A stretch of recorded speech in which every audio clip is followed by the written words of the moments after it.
and gentlemen, today is Thursday, August 27th, 2026, and we welcome you to the special meeting of the Milford Board of Aldermen. Please join me as we salute our flag.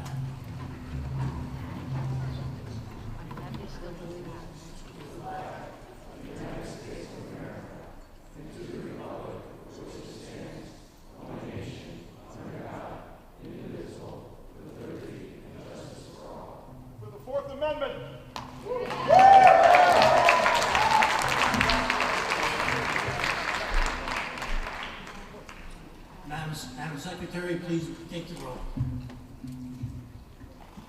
Alderman Ali. Present. Alderman Bannon.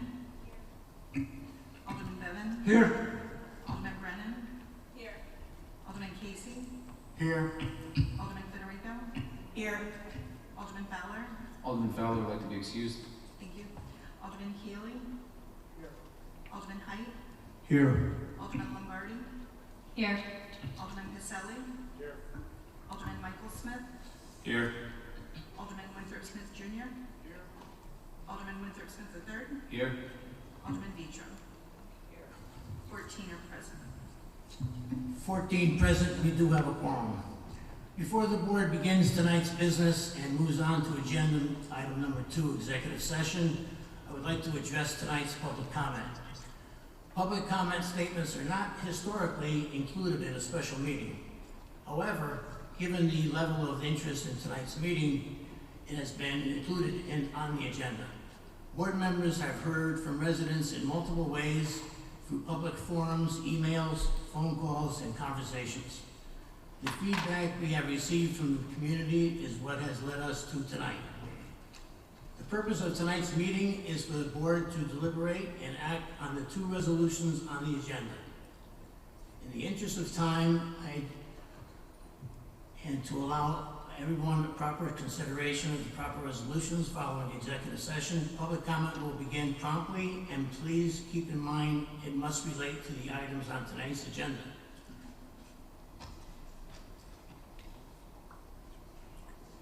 I will entertain a motion to go into executive session to discuss item number 2, pending litigation, City of Milford and Police Department SBLR case number MPP-359980. Mr. Chairman, I would like to make a motion to reorder the agenda to put the public comment before the executive session so that we can hear from the public and get their input before executive session.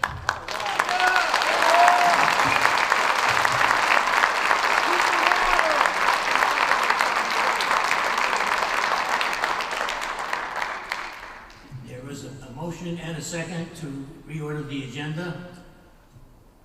Is there any discussion on the motion? No discussion.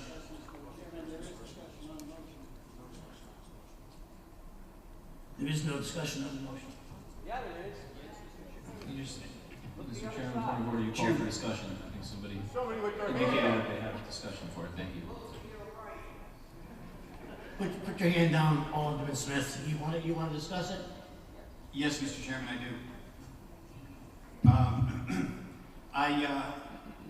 I note that executive session is always last on our agenda. It is never first on our agenda.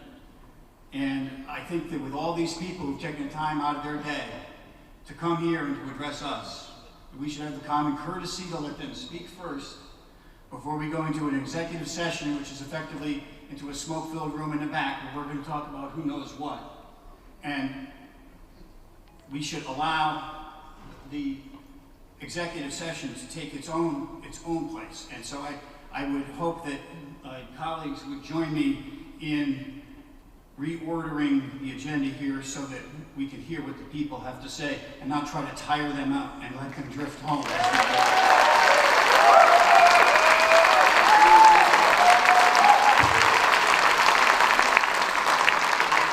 Alderman Caselli. Thank you, Mr. Chairman. Through you to the board. It's my understanding that typically in a special meeting, public comment is actually not included on the agenda. In this case, it is. So there's a lot of things happening at this meeting tonight that may not typically happen. However, there's a matter of importance that I believe The city attorney needs to discuss with this board in executive session in order for us to be fully informed before hearing comment. And it's because of that reason, although I do understand there are many people here, and I am looking forward to hearing from them, that we do need to go through and hear what the city attorney has to say in executive session on a particular matter that's listed on the agenda. It's not a smoke-filled room, and it's not a room with something to be discussed other than what's listed here on this agenda. Thank you.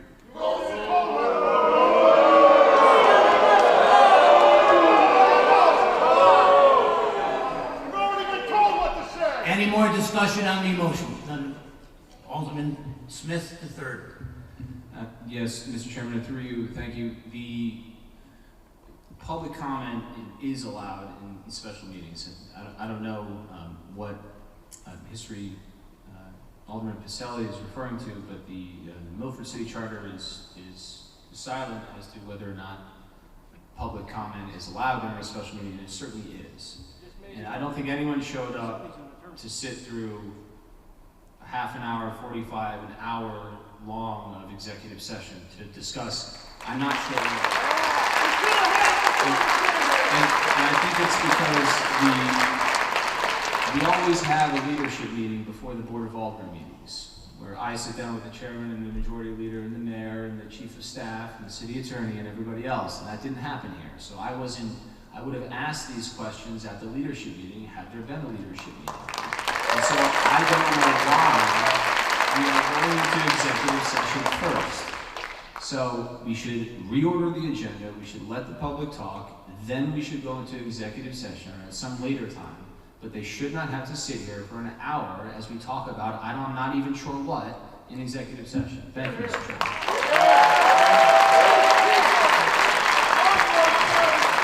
Any more discussion on the motion?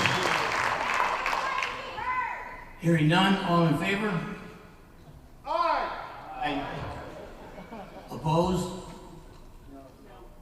Roll call vote, Madam Secretary, please.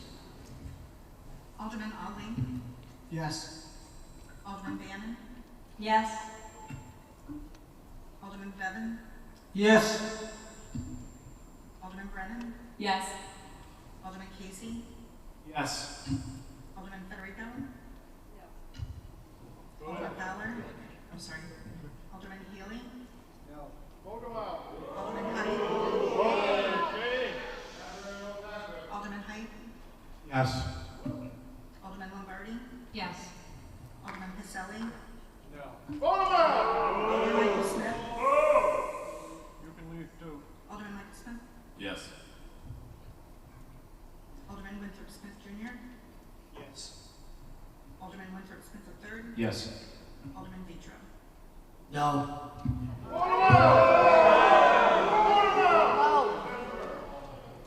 10 yes, 4 no.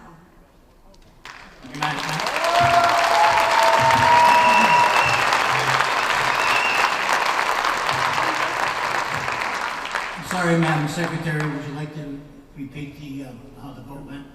10 yes, 4 no. Vote was 10 yes, 4 no, the motion fails. The point of order, Mr. Chairman. Motion passes. I'm sorry.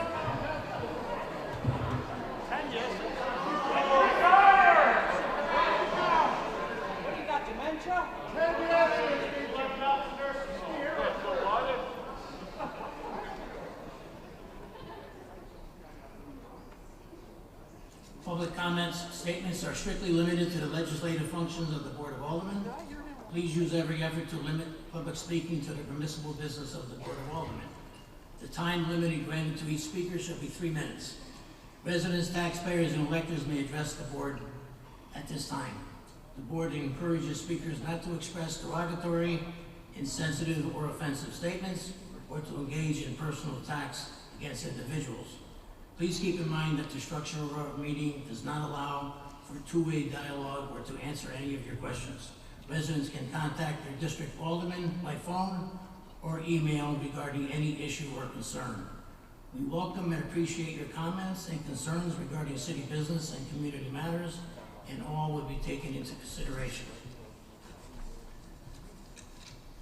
If your comments have already been addressed by a previous speaker, please consider yielding your time to allow others an opportunity to be heard. Anyone wishing to address the board can do so at this time. I remind you again, please limit your speaks to 3 minutes. Please begin by clearly stating, please begin by clearing your clearly starting your name and address the record.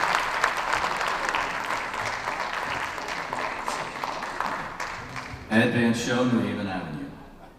Good evening. During August 3rd forum, the board appeared to show little urgency in addressing the flock camera concerns. Perception matters, especially when the public knows the program was unanimously approved by the board and signed by the mayor. At this point, whether you served on the board when the vote was cast is irrelevant. What matters is that you serve the voters of your district and are accountable to them. So with that being said, let's begin with the rising opposition to these cameras. Already, 95 jurisdictions have declined to adopt proposed license plate reader programs. Mounting privacy and data sharing concerns forced Windsor, Killingworth, Newtown, and Bethel to halt or abandon flock camera projects. Concerns over Flock's extensive data sharing network led Wisconsin communities to reject and discontinue its use. Public opposition has led jurisdictions in New York, Indiana, Michigan, Illinois, and Washington to cancel Flock contracts or stop planned deployments. Now regarding public impact. Fewer than 1% of scanned vehicles are associated with criminal activity, meaning more than 99% of the surveillance data collected concerns innocent residents, raising serious questions about the necessity and proportionality of the unwarranted 24/7 mass surveillance. With an error rate of roughly 1 in 10 license plates, ALPR misreads have contributed to at least 27 documented cases in which innocent people were subjected to police stops, detained at gunpoint, or wrongfully arrested. Now with litigation, approximately 25 to 30 municipalities have faced lawsuits related to flock programs. In Washington state alone, 17 jurisdictions were successfully challenged.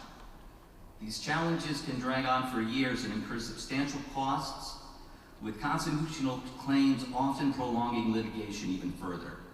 For example, a federal court file in Virginia in 2024 required roughly 15 months to reach a summary judgment ruling in just January of this year, and it's still being litigated under appeal. So in closing, continuing the flock program is a lose-lose proposition for Milford and its residents, posing the board and the mayor to mounting legal and financial liabilities while further eroding the public trust. I'll leave you with this quote from John F. Kennedy: "The rights of man come not from the generosity of the state, but from the hand of God." Thank you.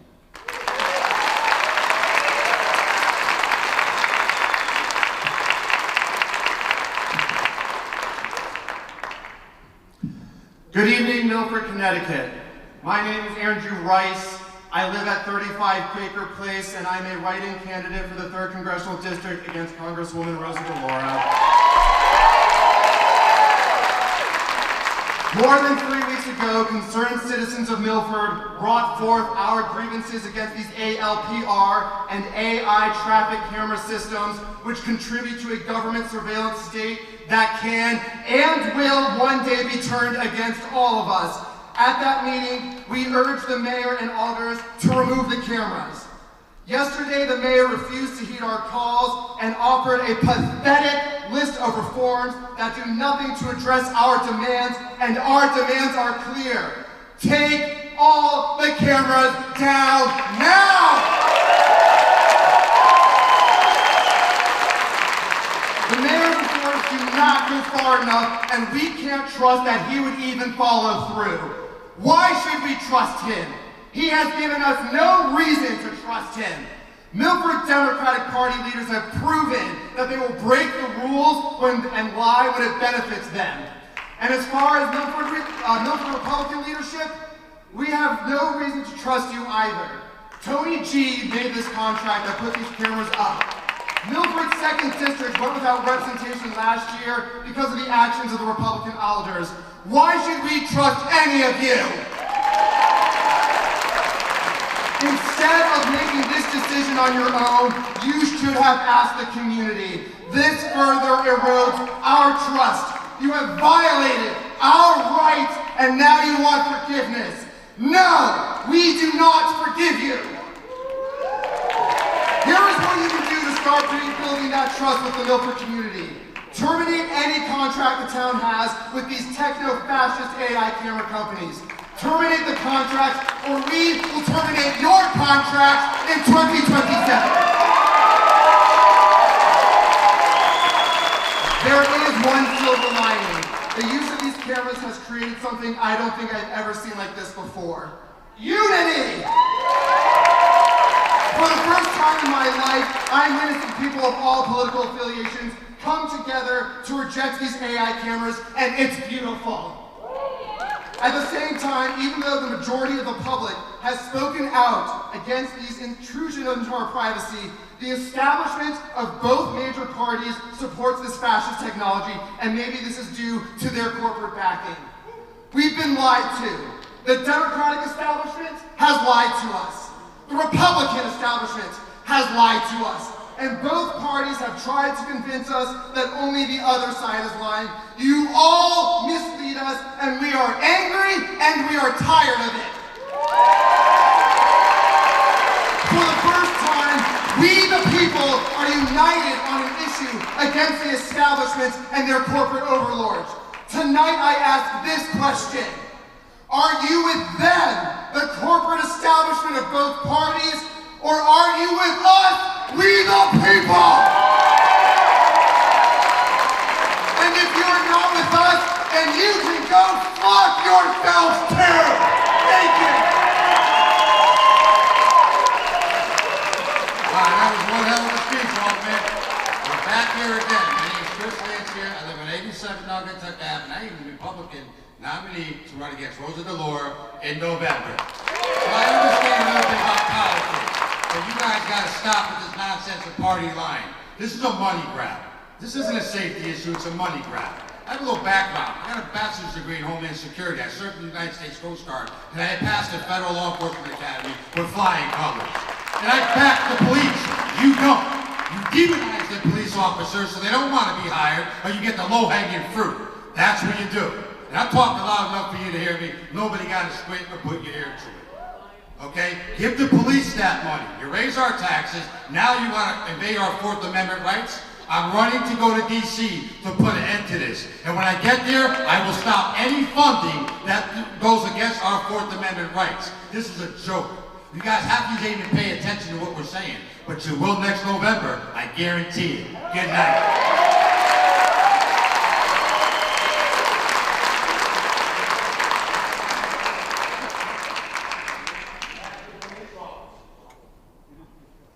My name is George Cardalis. I live in Milford, Connecticut, in Judson Place. I'm not running for anything.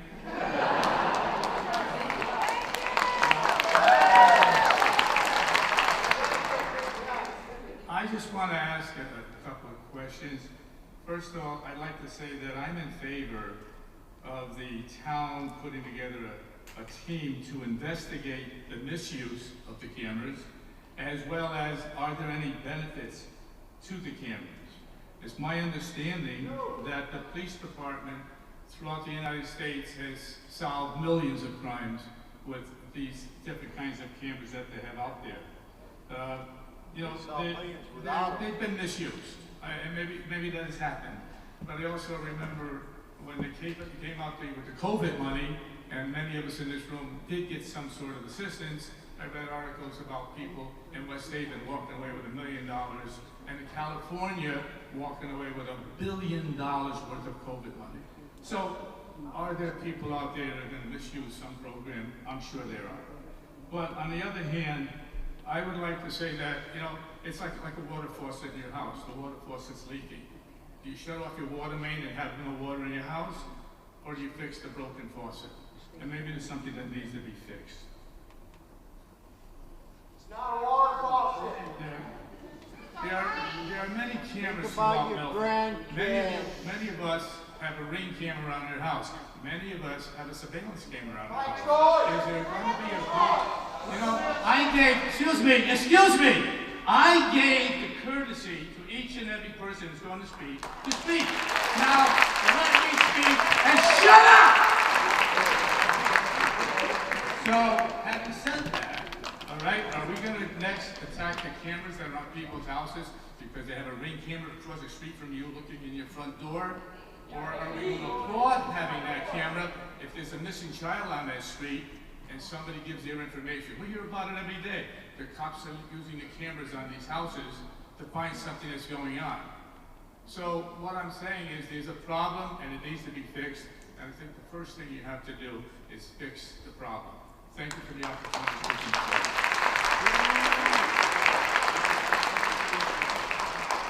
I got rid of my Ring camera after the Super Bowl commercial that showed me they could use clock technology to find dogs. If they can find a dog, they can find a human pretty well.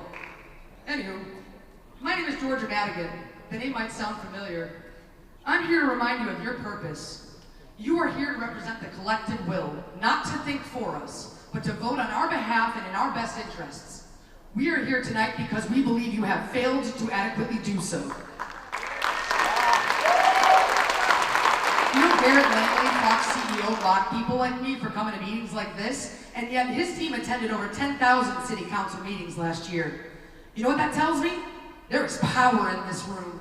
He is scared of us. So I hope you enjoy this space, because you're going to be seeing a lot of it. I should warn you, I am relentless and my passion is unending, and while I may have been incapacitated and unaware before, you have awakened the beast within me. I am aware now, and I will not stop until this is done.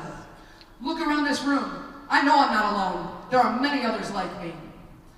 Now, I met with Chief Mello and his officers this week. They listened to my concerns and have been transparent and responsive ever since. My issue is not with the Milford PD.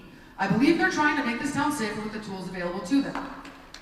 My concern is that these tools are inherently dangerous to our constitutional rights.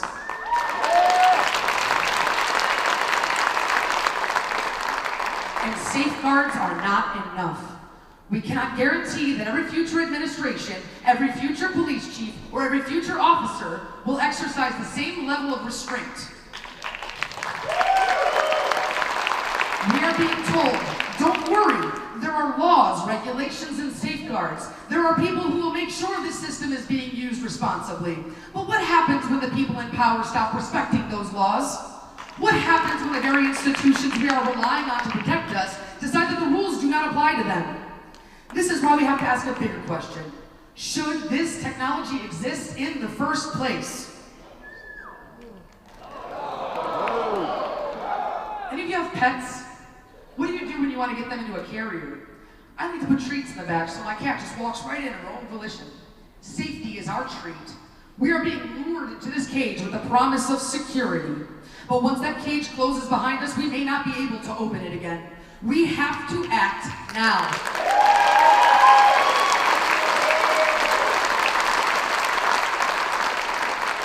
How many times does Flock have to get caught in a lie before we stop trusting them?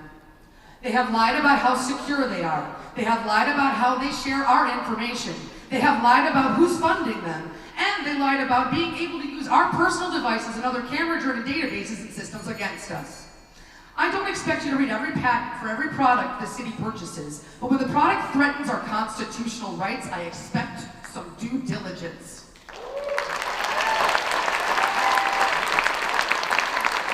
We have real power in this room. Ma'am, your three We minutes can come together, left and right, and say, I trust my neighbors and my local police department more than I trust a private Your corporation. 3 minutes is up, We ma'am. can say the citizens of Milford reject mass surveillance.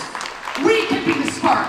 Maybe Manchester follows, Waterbury, New Haven, Hartford, and maybe, just maybe, the rest of the country. How often do we get a chance to change the course of history? We can do it today, right here, right now. If we want to keep winning the land of the free, we must first be brave and vote to eliminate this threat. We are here to send a message. Get the flock out of Connecticut.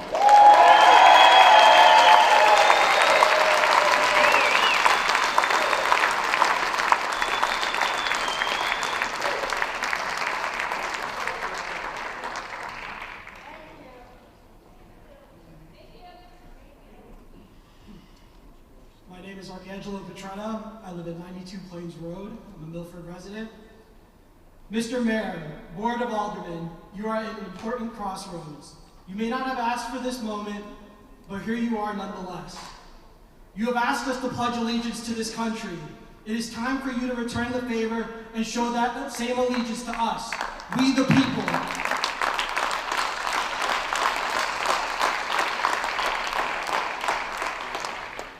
We the people have made it clear what is to be done with these flock cameras. We the people will not go away. To think all of this theater is ultimately in the service of oligarchs and techno-fascists who would have us lick their boots. It makes me sick. Last I checked, our rights are not for sale, especially not in the Constitution state. Not to any tyrant, not to any oligarch, and certainly not to any corporation. Mr. Mayor, Board of Aldermen, take my advice as someone who cares about every person in this room. Get rid of these cameras. Don't even let it go to a referendum. This is not a partisan issue, but your slow pedaling is going to make it into one. These cameras are going up in every state across this country. But in this town, Democrats, right or wrong, are now the party of mass surveillance. Is that the kind of record you want to defend in the next election cycle? You in the majority are allowing yourselves to be dog-walked by Republicans on a 90-10 issue. This is bad policy and bad politics. Do yourselves a favor and find a different hill to die on.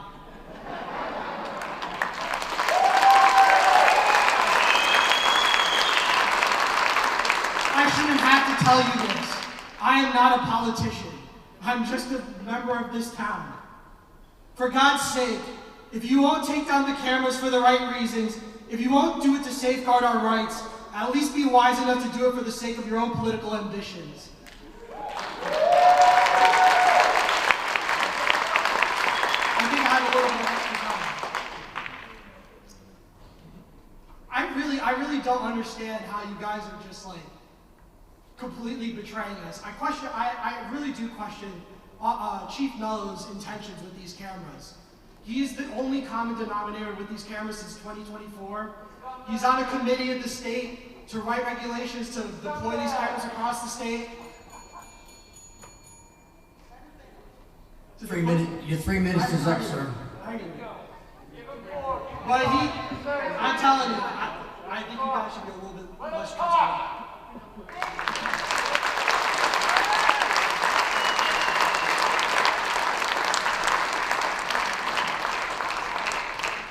Let me just remind you, I'm trying to be fair with everyone that wants to speak. Please limit your speaking to 3 minutes.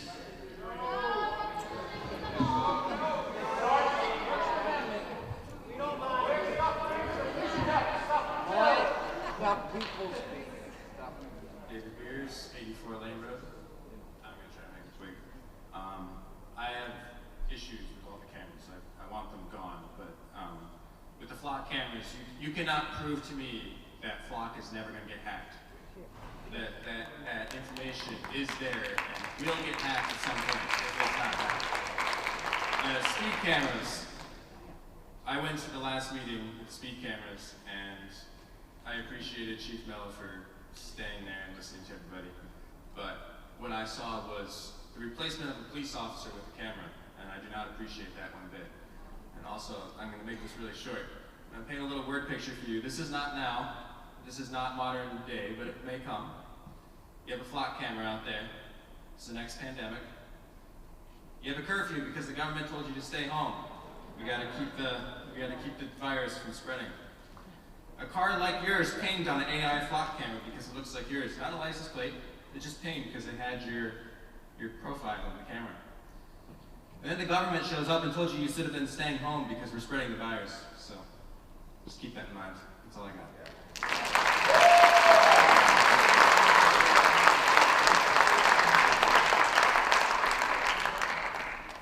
My name is Jack Fowler. I live at 50 Pine Knob Terrace. I'm here for two reasons. One, to say my piece, and one, to say something about the missing Alderman, Andrew Fowler, who happens to be my son. I would like the people here to know, and Andrew has voted against these cameras, and he stands with the people, but he did get married on Saturday, and he is on his honeymoon.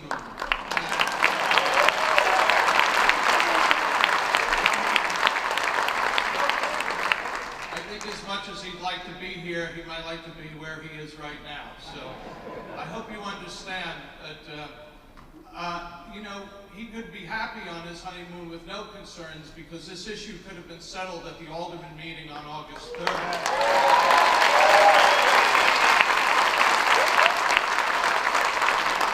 And then it could have been settled on August 17th, where there was an attempt to have a special meeting that no Democrat member of this committee would join with Republicans in a bipartisan effort to not torment the people of Milford further. What were we supposed to wait till the September 14th meeting? Speaking of things that are prolonged, I would like to urge the aldermen, when they come out of this mysterious executive session that nobody really knows what it's about, that they offer some amendments to these resolutions, because if you look at the end of it, there's something about forming a special committee that will have a review, etc. There is no time limit on that. There is no date set when we will report back and we will make a decision. I think the great pumpkin is going to come before there is a review assessment.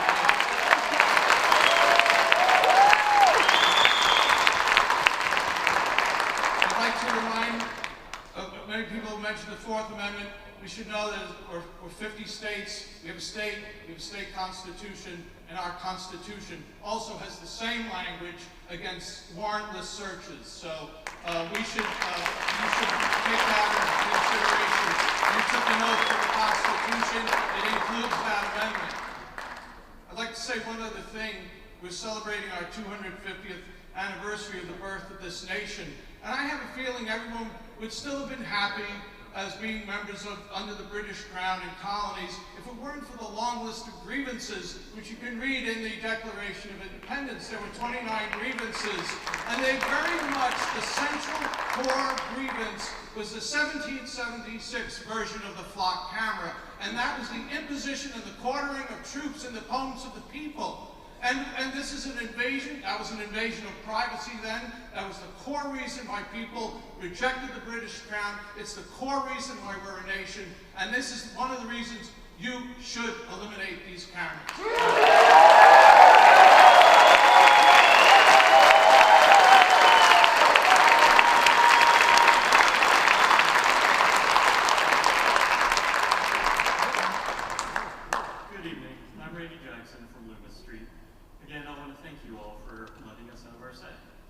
Since the first meeting, the situation has surprisingly changed into something surprisingly new. And how many predictions of that meeting came true? This meeting, my partner and I drove a different car than to the first meeting, which a license plate reader wouldn't associate. But that's no longer the case. Remember the first meeting when an IT professional came here and spoke of metadata? And I brought up the FLAC's patent shows that they're not just tracking cars, but more specifically occupants, races, genders, height, and weight. The police talk about seeing just a still picture of a license plate, but FLAC has the full video that connects it to metadata. Metadata combines multiple resources to form a new picture. Once done, which computers do basically instantly, they can delete the original data. In fact, keeping the original data costs them server resources that they don't want to pay for. It also gives the appearance of complying with the data retention limits of the state and the contract. While I already have used the data, they can now sell a more complete picture.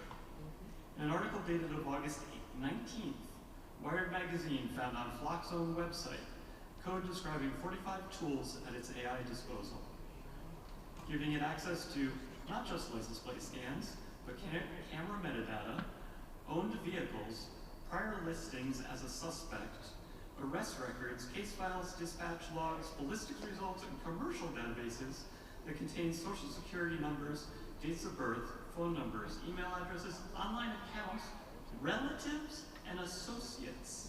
Oh my God. FLAC actually says that they are currently using this system with a small group of partners. Someone no longer needs a license plate, a name, or a crime to begin. They supply a place, like here, a stretch of time, let's say August, and a pattern of behavior. The system is designed to hand back any people who fit. There are provided prompts for the AI system when asked for vehicles that visited 3 or more retail stores in a city in 3 days, or multiple banks in a week, or multiple gas stations between midnight and 5 in the morning. Another prompt searches by description alone, asking for records matching a male, about 6 feet tall, black hoodie, forearm tattoo, your location. Their AI counts how often other vehicles appear within a 2-minute window of you by default, and reports back any car that shows up next to you 3 or more times. Now there's entry fields for justification and a case number, as the mayor promotes. But the justification can be just 1 letter, and all a case number needs to be is at least 3 digits of any random number. There's no checks for them. It's completely meaningless. No, none of this has anything to do with license plates anymore. They're called automatic license plate readers, but we're way beyond that. This is probably why Flock changed their license in February to be able to sell the data now. And the supposed time limits are smoke and mirrors, obscuring their license change to perpetual royalty-free use. So taking a different car here doesn't matter. My movements are tracked regardless, along with my associates. And this isn't like speed cameras or red light cameras that trigger based on a violation. These surveillance cameras trigger based on innocence. All of this info is legally sold because Connecticut's law limiting police use has no bearing on the company's commercial use of the metadata. They've already fed your data to AI, and they've already reviewed the original data before Connecticut's law or contract limitations come into play. I'd like to see them removed. Thank you.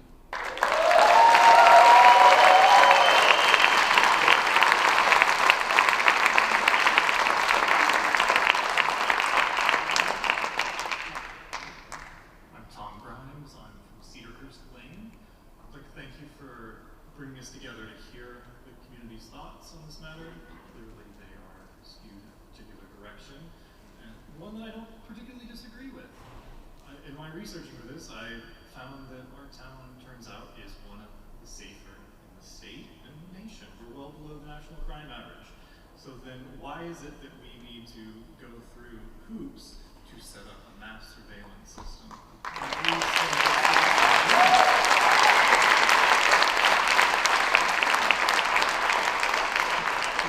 Says this has solved numerous crimes, but numerous is not a sufficient answer. We need to know how many citizens' license plates and metadata, and clearly much, much more, is being read on a daily basis about us. And then, how many crimes does it actually solve? Personally, I see no extraneous circumstances that could lead us to enact mass surveillance on ourselves, clearly outside of the public will. And that's all I'm saying on the matter. Thank you for your time.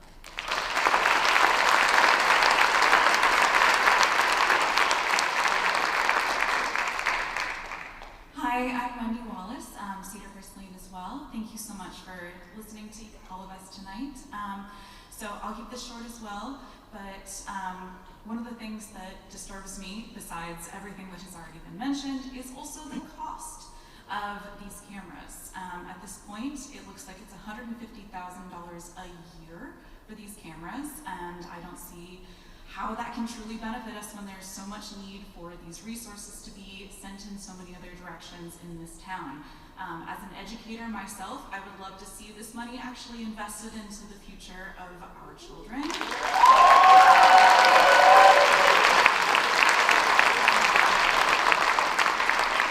The data is in. When we fund our schools, we see positive results for our children's future. I can't say the same thing for our flat cameras.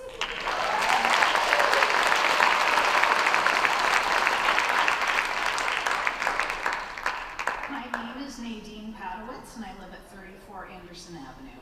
Welcome to the sovereign state of Connecticut. I am deeply concerned about speeding and reckless driving in Milford. It is out of control and needs to be curbed. Multiple times every year, reckless drivers hit the telephone pole in front of my house. I hear the crash, and I've even seen the dead body in the street. Mass surveillance is not the way to fix this problem. Put in speed bumps.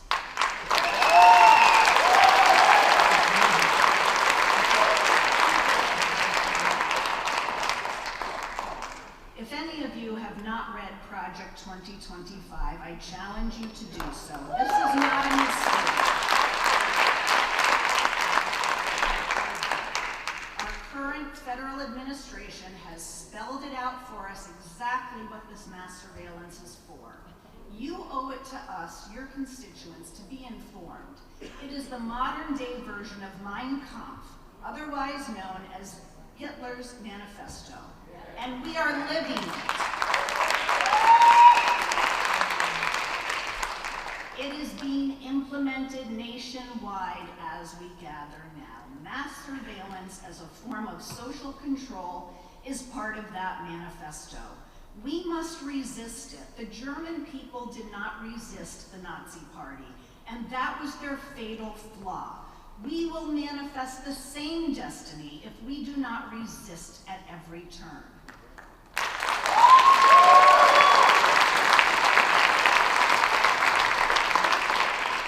One of the things this federal administration wants to control are women's bodies. The idea that women are not allowed to make their own healthcare decisions is simply barbaric.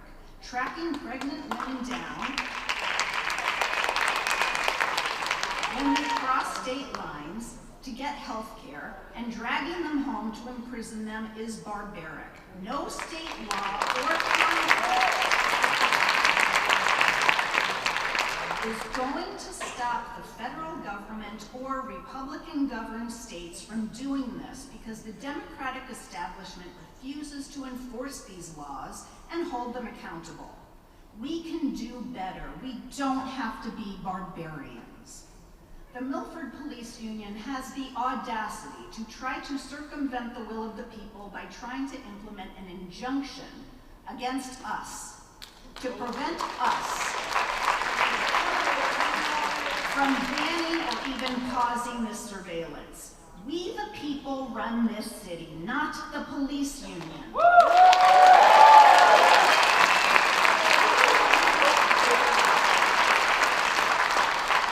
Of course, we want to keep dash cams and body cams. They protect the public as well as the police.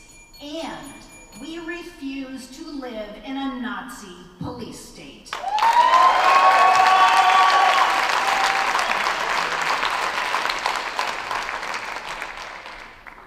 My name is Daniel Ortlieva of 59 Cynthia Drive. Thank you for your time. I've worked, there's not a political issue of Republican, Democrat, Independent, Green, or Martian Party. But I have worked with nearly every mayor, going back to Mayor Kozlowski. As for the speed cameras, maybe at some point should be discussed what the speed limit is because I've been able to exceed it on my bicycle. And my mom, she also thinks that the speed limit is too low. But I'd like to just finish with something short. In 1828, Robert Peel, who the British bobbies are named after, he came up with 9 rules for effective policing. And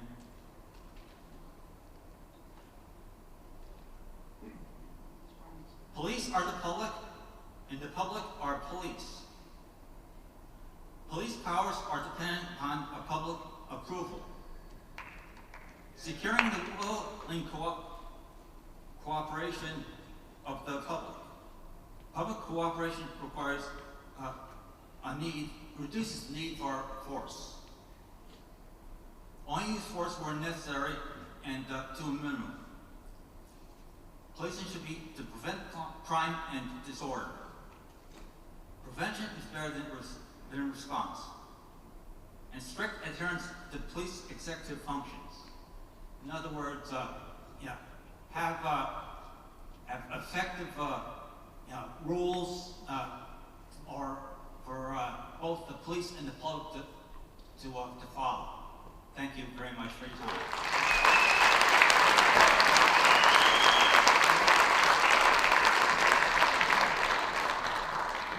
Hello, good evening. My name is Christopher Chomsky, 180 Mary Ellen Drive. Anyone on this board know what the FISA court is? Foreign Intelligence Security Act in court. They have to meet once a month for privacy to have these same cameras. If they have to meet for a camera, it is a privacy issue. Take the hint. These cameras are illegal under the Constitution and the federal court. The police cannot take your phone without an actual warrant. For that means your phone, address book, camera. That was not just recently, within the last 2 weeks, the Supreme Court did.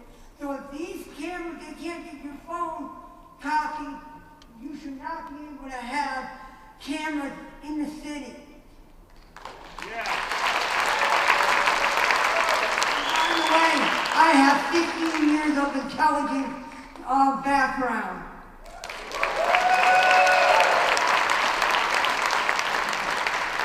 Good evening, everyone. MJ Shannon, I live at 33 Foreign Road. Thank you for the opportunity to speak tonight. While I am one of our state representatives, I am here tonight as a Milford resident. The proposals before you tonight are a positive step, and I appreciate your work trying to find solutions, but these recommendations do not go far enough.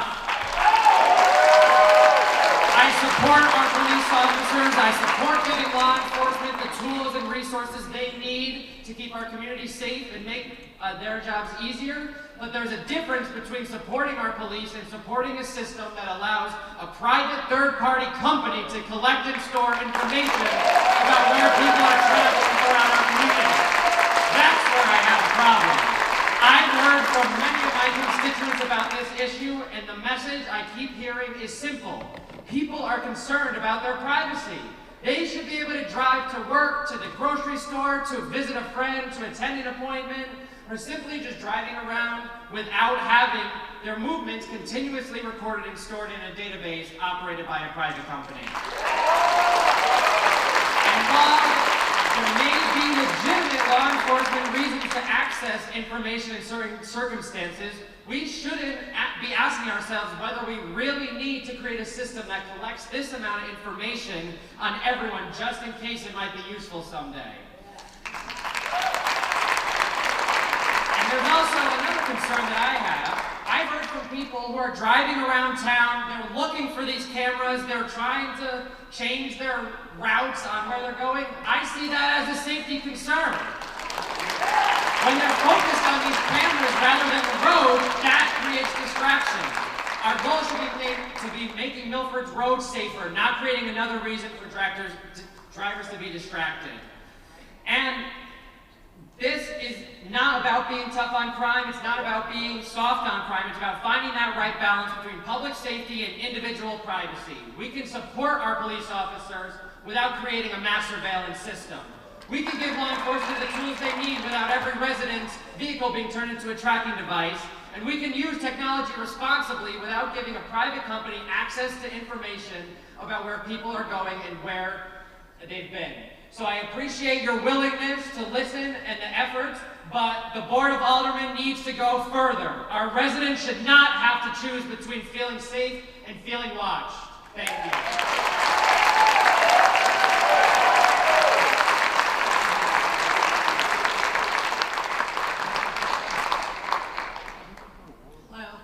My name is Patty Shine.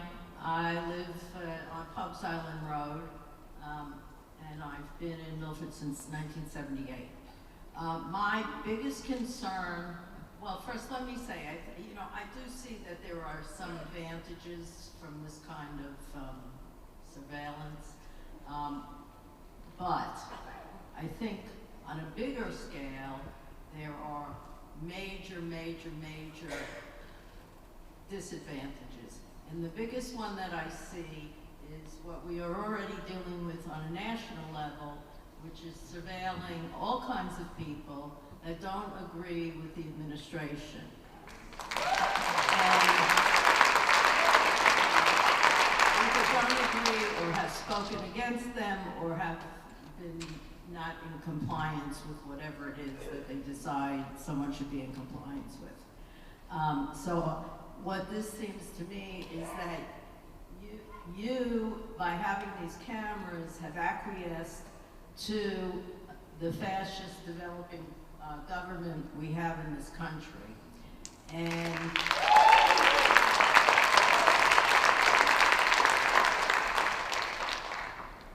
there are other examples which I'm sure you all know of that having happened in different ways by law firms in Washington complying and universities and so on and so forth.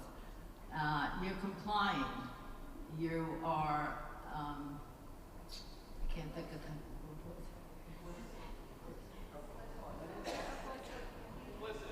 complicit, that's the word.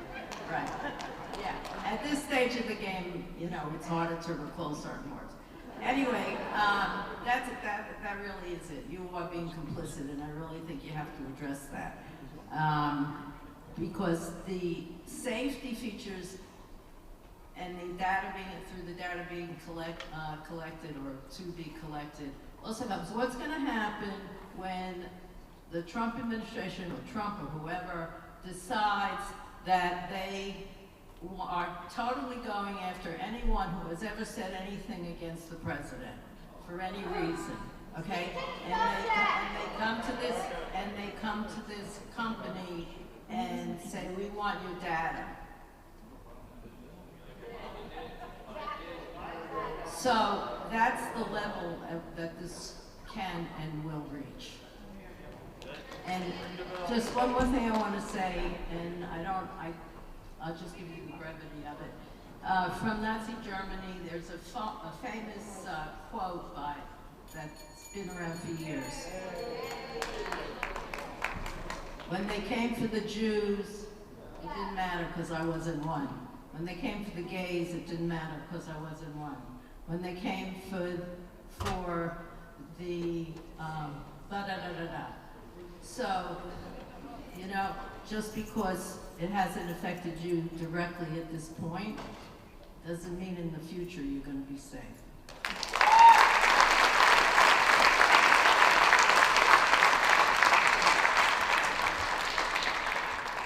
Hello, my name is Jen Ringwald. I'm a healthcare provider. I live on 133 Meadowside Road, and we'll soon have 2 children in our public school system. I pay taxes, I vote whenever possible, and even remove litter from our public spaces to relax. That's how much I love Milford. I moved here 5 years ago from New York, sorry. And I'm never leaving. I am one of them, I'm sorry. So many wonderful comments, well-researched and passionately delivered. I have very little prepared, I apologize. I typed this out very quick with 2 thumbs and half a brain. There's a fair and warranted amount of anger in this room, so please don't for a minute believe that this is some internet-driven conspiracy hysteria. The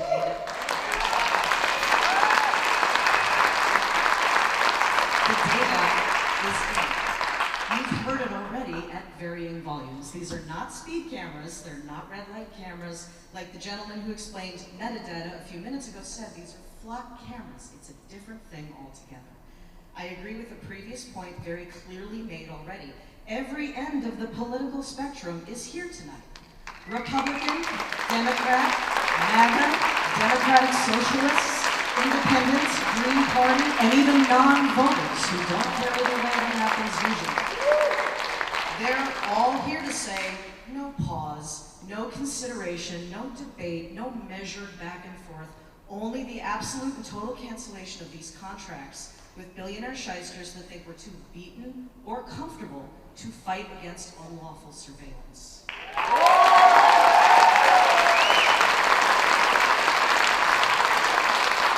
I'm not here to give angry comments. I'm here to verbalize a very clear opportunity here, and it's very obvious. Where's the public outcry for flock cameras? It doesn't exist. We have an opportunity to be a shining beacon, a good example, and a paver of the way for other towns that reject the notion of being unlawfully tracked by billionaire scam artists who steal our data and sell it to who? Does anyone know? No. This is a small piece of a terrifying slide into a society that surrenders our information, our creative works, and our very faces to an amorphous AI force that takes our jobs, drives up costs, pollutes the environment, and even falsely accuses us of crimes because we think cheap computers are better than human rights. So, this is the end. Please prove us wrong. Imagine the good press we'll get when the headlines in a few nights read, Milford officials heed public outcry, flock contracts canceled, cameras removed.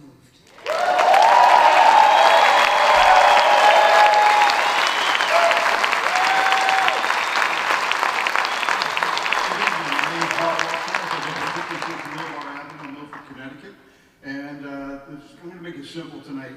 You're either for the elimination of cameras on this board, or you're for pausing, which is nothing more than kicking the can down the road until after election day. If you'll humor me for a moment, I'd like to ask every alderman who's for the elimination of cameras, not pausing, the elimination of cameras, would you please stand up and say your name loudly for the rest of us?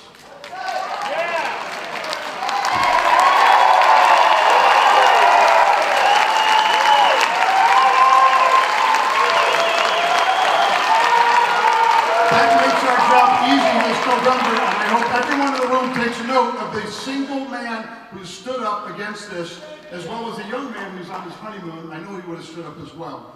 So out of 15 people on the Aldermanic Board, there are 13 that need to be voted out this November. We're going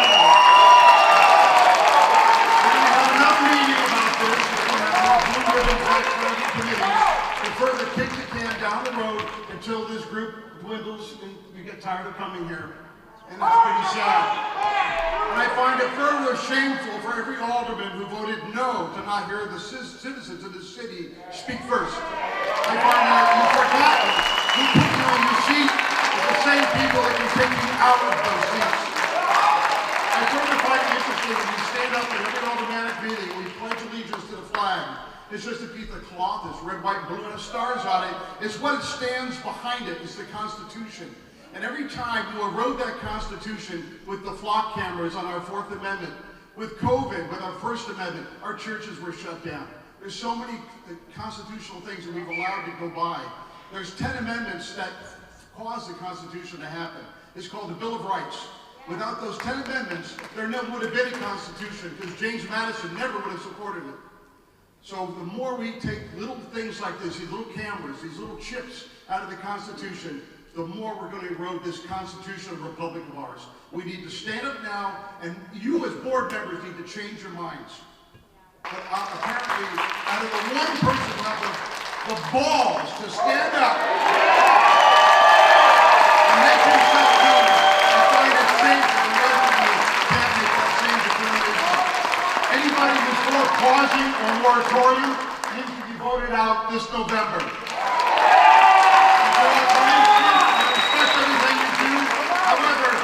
If you don't like that there's no cameras at Milford, there are other police departments in the country to go to. Thank you.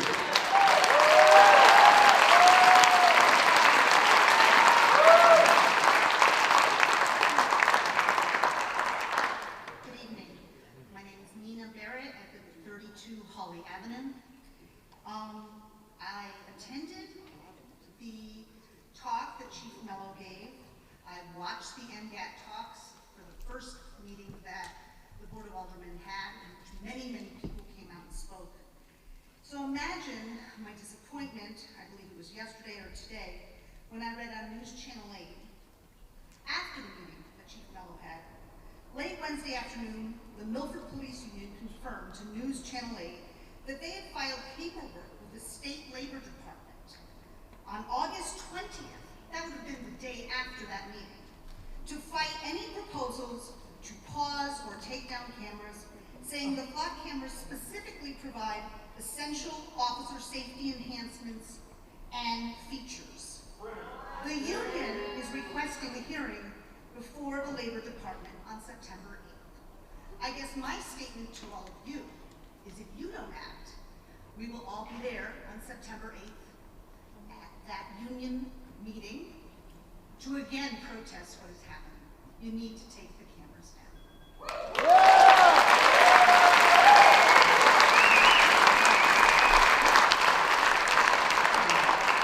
Sarah Broadway, 27 Norway Street.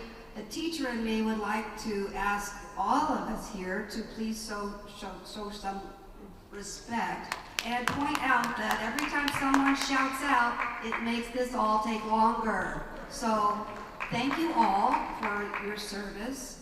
Thank you especially to those of you who have been outspoken and made statements publicly about where you stand on this. And there have been people on both sides.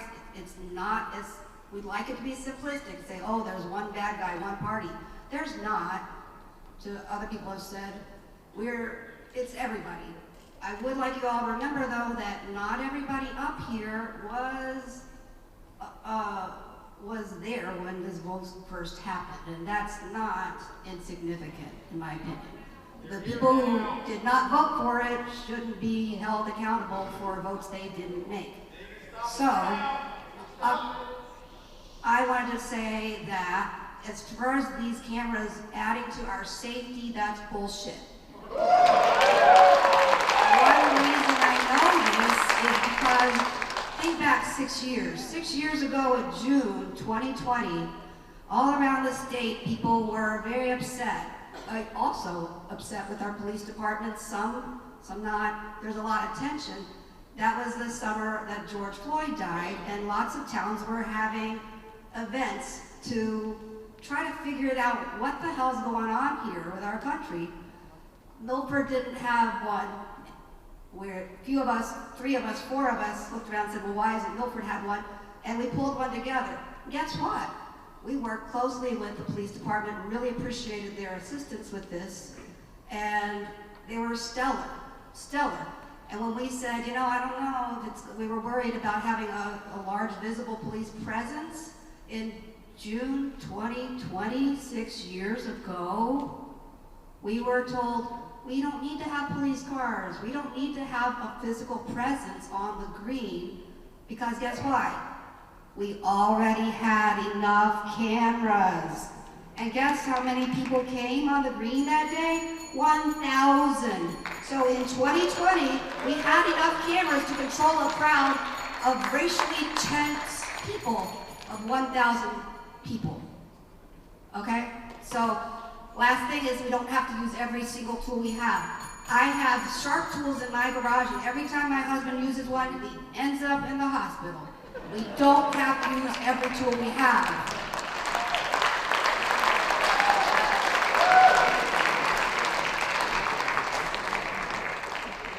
My name is Tony DeBlasi, 25 Roselle Street. This is for every person in this hall. I'm an American and a patriot. I am my country's keeper. The President, Congress, and all elected officials report to we the people. So we will stay informed and involved. Ignorance, apathy, and complacency are my enemy. We will make our voices heard, and not just at election time. Silence is the same as consent in the face of oppression. We can make a difference. We matter. I am an American and a patriot. At 19 years old, I joined the United States Marine Corps and wrote my last will and testament. I also wrote a blank check to my country, payable up to and including my life in defense of this country and to defend and protect the Constitution against all enemies, foreign and domestic. I will honor that oath till the day I die. Every single elected official in our mayor and our police chiefs take the same oath when sworn into office. You have an obligation to honor that oath or resign. There's no gray area, there's no middle ground. You all work for we the people, full stop.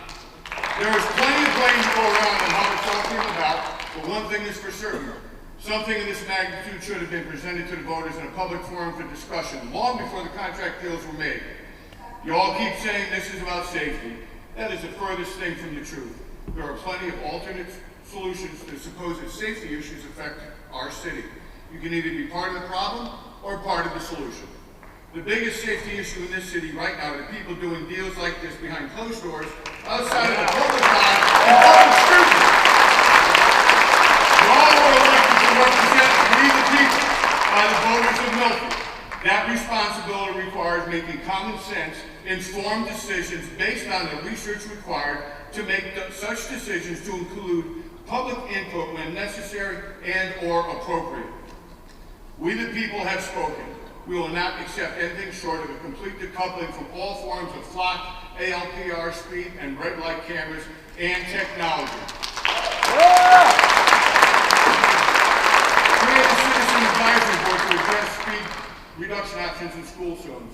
Put those officers in the command post monitoring room back in patrol vehicles and get back to community-based policing with community engagement in all areas of our city. Police officer engagement is essential to community-based policing. Chief Mello has been collecting his retirement while also collecting the paycheck from our city. Thank you for your service, Chief, but it's time for you to retire.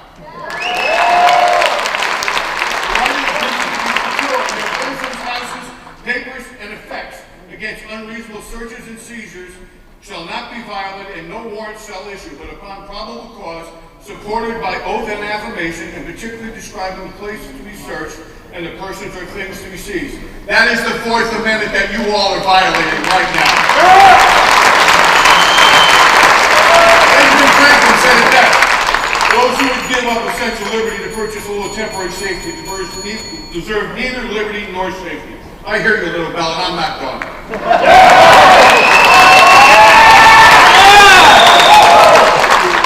There's a restaurant in Orange called Mission Barbecue. They've got a sign on the board that says, choose the hard right instead of the easy wrong. As someone famously said, elections have consequences. Your jobs are on the line and you report to we the people. We're not done until you remove every single camera out of this city.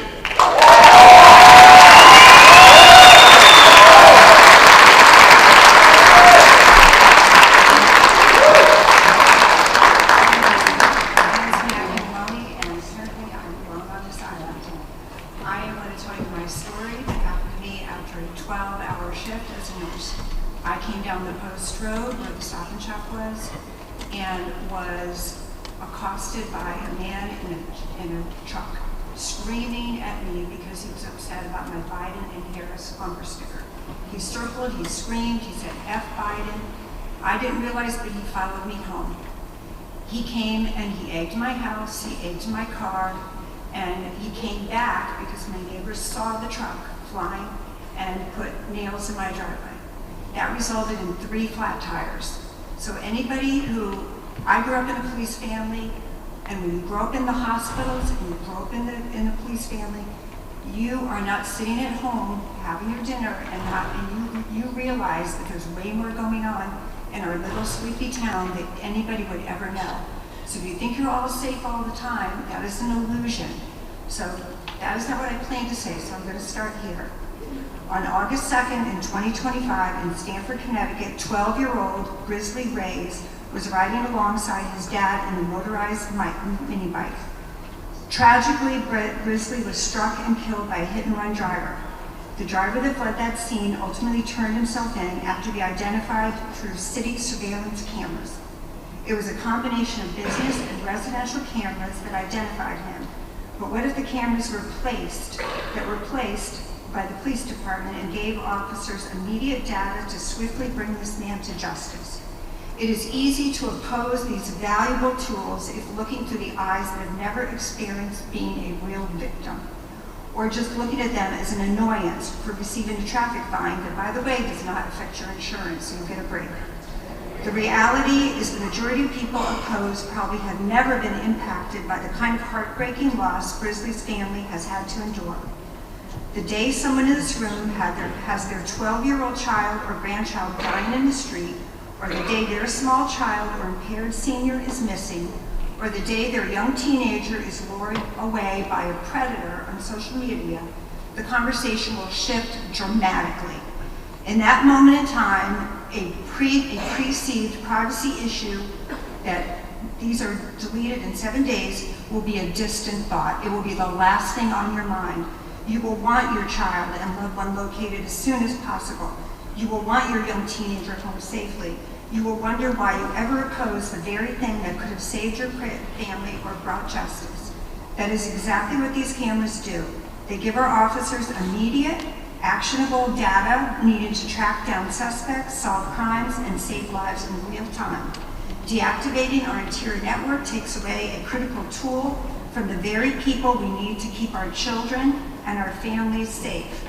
I urge the board to support our police department, our chief, and by giving them what they need to keep our community and residents protected. Thank you.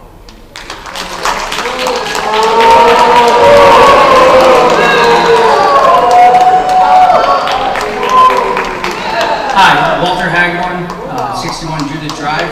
I'm here tonight in opposition of all these cameras that we put up around Milford. Law-abiding citizens should not be surveillanced in Milford, in the city, town, or any part of this country. These actions are a totalitarian regime, and it should not be allowed. My fellow veterans and I have served this country and took an oath to serve, and we are not about to give up even a little bit of liberty for any amount of safety. That's just the wrong way to go. You guys have a decision to make tonight, and I hope you honor your oath and stand with the people of Milford and do the right thing. Thank you.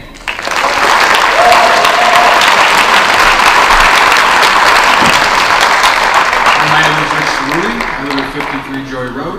I've been a resident of Milford for about 5 years now. And just you in there in Magenta tie, I'd like you to pay attention when the people who oppose you are speaking, because I notice you don't like to look at us when we're saying stuff you don't like. Look at your buddies there. So everyone else has kind of covered everything that I had wrote. So as an IT professional, I just like to give you guys a very quick education on how much data these things collect. I don't know if you've noticed, but there's been a trend of cameras going into everything. New cars are going to be mandated to have cameras that track us in there, the flock cameras, and don't forget about the good old trusty cell phones everybody carries. All data accessible to whoever can justify a reason to get access to it, and flock, being a third party, well, just about any company can convince anybody with enough money these days, it seems like, and our president just ended the law that would force companies to disclose who owns their company, which definitely doesn't help this argument because Flock could then, change ownership and be owned by a completely different country, and now they have access to all of the U.S. citizens' data. As some homework material for everybody on the board, 1984 and the Minority Report. Thank you for your time.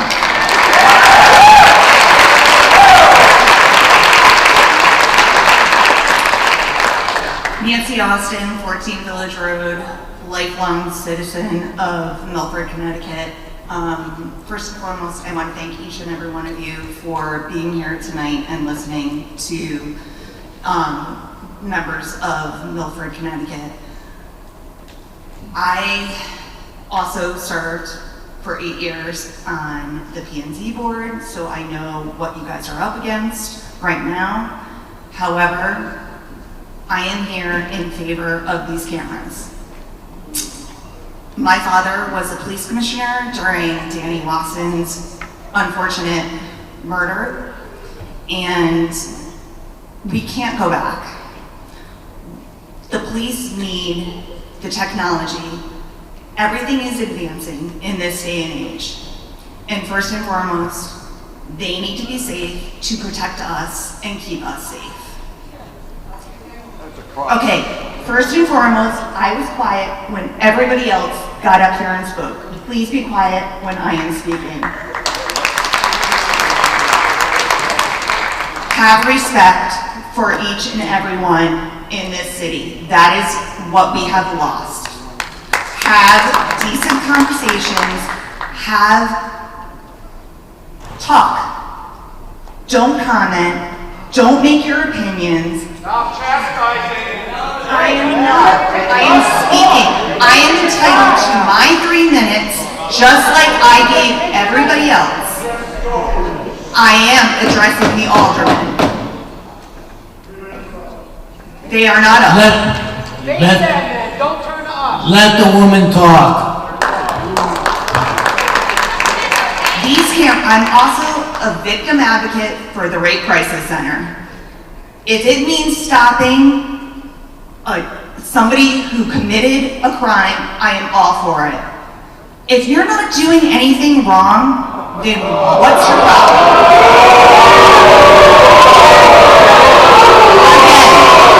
Again, I was very respectful during everybody else's comments. I'm entitled, I'm a voting citizen in Milford, and I'm entitled to my opinion. Thank you.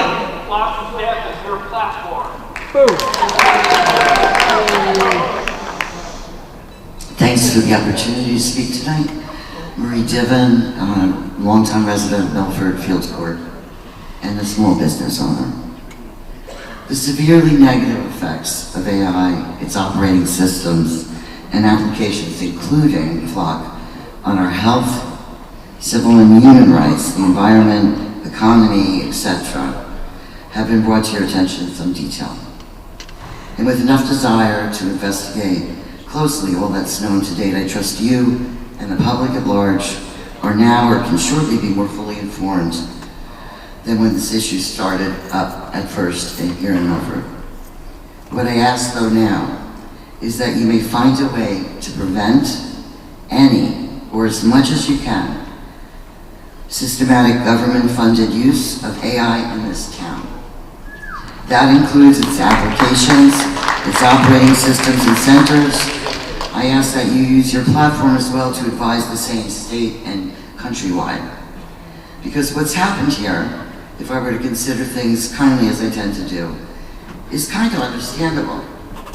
Dedicated public servants, of which I was one myself, and elected officials on both sides of the aisle tried what seemed at first a good idea to help protect the security of our public, make work better, maybe more efficient for themselves and the community using modern tech, and maybe make a bit more money to spend wisely on other town projects.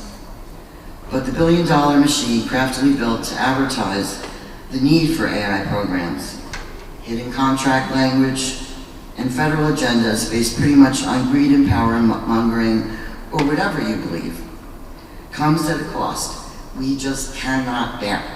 We can't. The decimation of too much else we value, and we will never be able to recover. And that is all the reason to stop and rethink, or better, permanently just stop any local government funded or supported AI involvement whatsoever, as you are able to control or direct. I thank you for your time.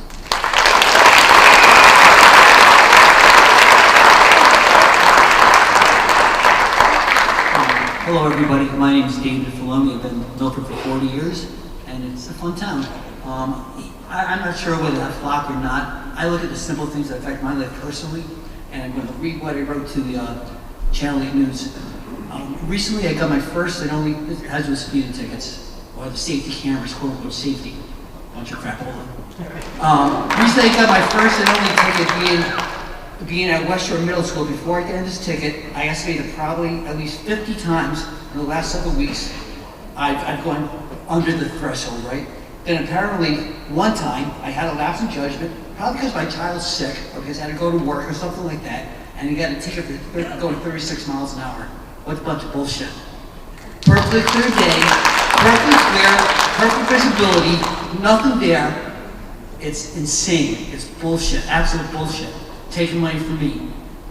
You guys look yourself in the mirror, it's a bunch of crap. You have to base tickets on the conditions. The way I look at it, if I, let's use this example, I don't know why, you guys must be like bored as hell, I swear, but I thank you for being here. If I'm going 24 miles an hour and this kid's running around the street and a kid's in the middle of the road and I see the kid, I can run him over, right? Because I'm going 24 and the speed limit's 25, right? I did nothing wrong. The key word is I can see clearly that I must stop. So don't punish me, any of these folks here, for being on a clear road that is naturally too. Some roads are curvy. You gotta naturally slow down. Some roads are straight. It's easy to go fast. West Shore has a hill on it. And you're thinking about your, sorry about the word, shit in life for a moment, and you get a $65 freaking ticket? Are you freaking kidding me? The nerve of you people who think that's okay. It's a bunch of BS, a bunch of shit. Can we stop the speed cameras, the flock surveillance? I'm open to that, but don't yell. We're not in third grade, like the lady said. Shut up all your time and let people speak, please. Thanks. Have a fun night.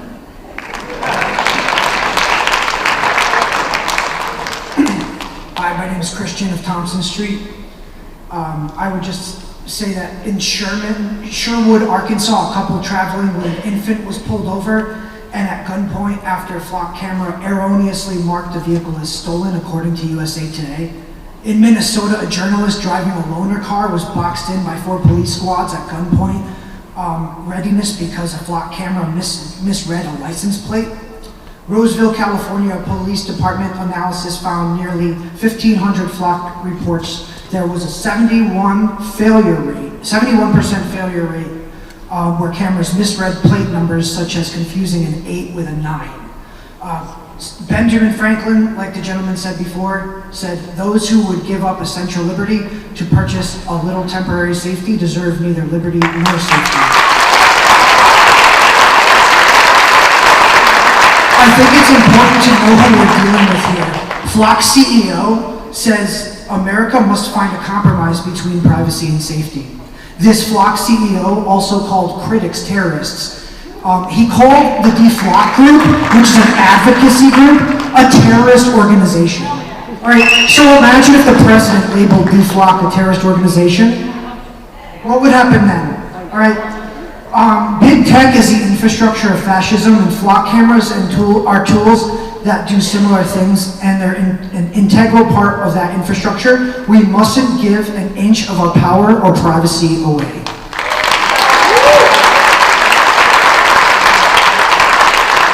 If you go by the logic, what do I care if I'm recorded, I'm not doing anything wrong, wait until power changes. This is inverted policing, going after pre-crime behavior, building dossiers about where we go and who we associate with. It's part of a fascist big tech surveillance program that was all part of Project 2025. And now please read Agenda 2030, which is all about locking us in a digital cage through a control grid. If you're a stalker and know somebody's plate number, you could go on the website and look up the plate number of the person you're stalking and see where they've been and maybe predict where they might go tomorrow. Very dangerous. To understand Flock and this AI tech infrastructure, you gotta understand Peter Thiel. Peter Thiel invested in Flock and founded Palantir. Palantir was given billions in government contracts to put our private health records and social security information and marry it in a digital database with our banking information and our tax information and God knows what else. Thiel is a member of the Epstein class. He's been listed many times in the Epstein report. All of these people have ties to that. Thiel believes freedom and democracy are no longer compatible and is working towards a utopian society for the wealthy. I'm just going to say, look at what the big tech CEOs are saying. You listen to what they're saying. They're white supremacist pedophiles. Watch interviews with them. Look at who they donate money to. They're buying influence through elections to implement this abysmal technology to use against us. They hate us. Read Project 2025 and Agenda 2030. If you can't say you're against fascism, then you're probably a fascist. You guys are acting like you're a bunch of temporarily embarrassed billionaires. Represent the people and move the cameras.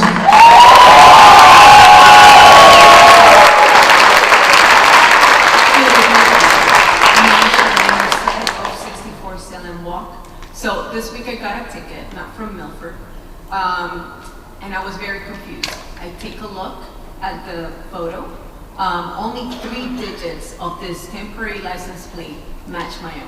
Had a human taken a look at this license plate that was clearly not my own, they would have noticed that it was a different car, it was a different license plate. But I still had to take out of my time to fight this ticket that did not belong to me. So that's number one. Number two, I have a question. Does the resolution include the cluster of cameras that are, for example, on Five Corners and by the pilot station? Because I don't know if that's the case. And listen, I also grew up in a police family. My dad was a police detective. And I really do understand the people that are in police families. I do understand your point of view. I am still against these cameras.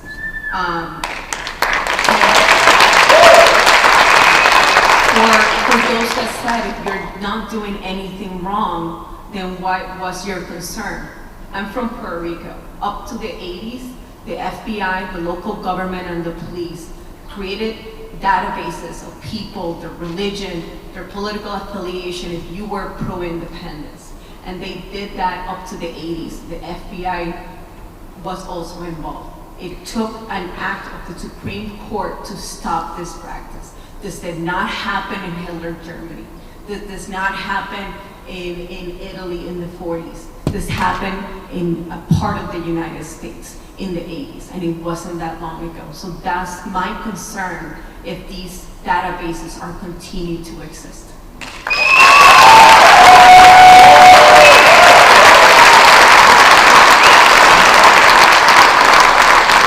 Good evening, and thank you. My name is Dan Pelland. I live at Laconia Lane. I'm a real person, and I'm not being paid to be here tonight. If we take a step back and look at the capabilities of these cameras, we're photographing and potentially identifying every driver in the city. With good intentions, we have built a surveillance network that the East German Stasi would have only dreamed of. I understand the need to address speed. I understand the need to address crime. Building a city-wide digital artificial intelligence network is not the answer.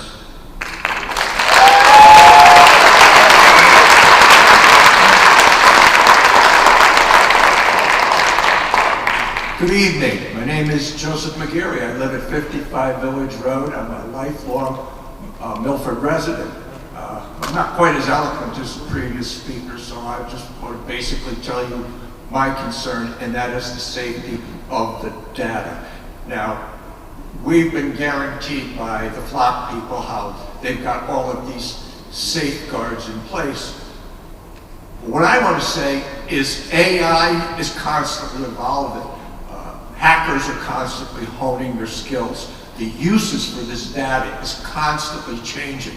We are putting it out there so that maybe not today, tomorrow, or even next year, but this data will eventually be corrupted by corrupt people and used against us. We should not be part of that system.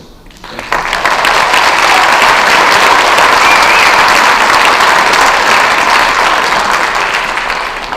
Hello, Eric Smith, 2 Glenwood Ave, Milford, also a lifelong resident. First, I want to start off and thank you guys for having this special session. It's obvious the temperature of this topic is high, so tonight was called for. Also, I want to also thank Alderman Wynn Smith and the other aldermen who joined him in moving the public comment to the front. This is way too important to make us wait any longer to speak.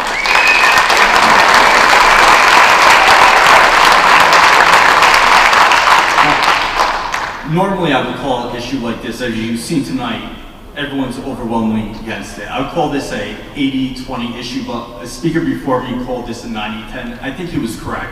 This is a 90-10 issue. The public is overwhelmingly against this. I say that at the same time, I fully understand why the police, they want these cameras in the name of safety. It makes sense in a way, but the trade-off isn't worth it for mass surveillance. We're not communist China. We don't want to live in mass surveillance. That's not what we want. So I'm asking all of you to please vote against these cameras. I know you might be voting for only a pause tonight, but that's not going to go far enough. We're asking to get rid of the cameras altogether. Thank you.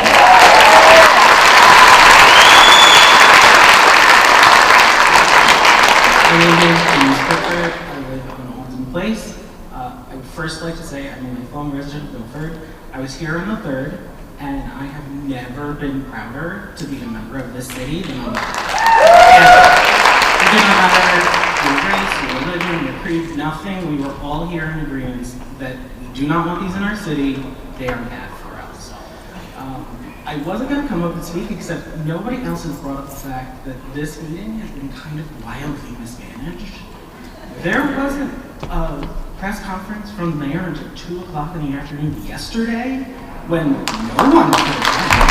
I worked from home, so I was lucky enough to be there. At that meeting, he called this meeting on the first day of school. I'm lucky enough that my husband's home with my children, but a lot of people are not here tonight specifically because of that reason. I talked to every parent at the playground, I talked to all of my neighbors, so many people are like, I didn't know it was happening. Oh no, I can't be there. And I can't help but feel that that seems deliberate to make this entire process harder and to hide the truth. Well, in the end, most of you do not want to vote this out, and I don't know how you couldn't see that it is political suicide to not do it. So, my only answer is completely moving and ending our contract with Flock. Thank you.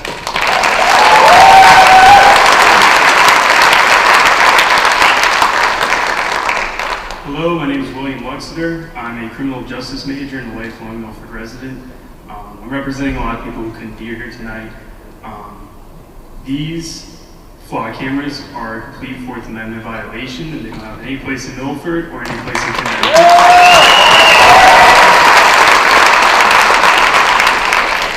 Our rights aren't negotiable, and I ask that you listen to your constituents. Thank you.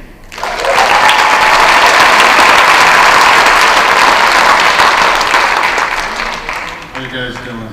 Probably not too good. Hey, I know that we've bandied about the Fourth Amendment. I don't think anybody has ever had it read to them, so I'm going to read it to you. The right of the people to be secure in their persons, houses, papers, and effects against unreasonable searches and seizures shall not be violated, and no warrants shall issue but upon probable cause supported by oath and affirmation, and particularly describing the place to be searched and the persons or things to be seized. I bet those flock cameras can't do that. Thank you.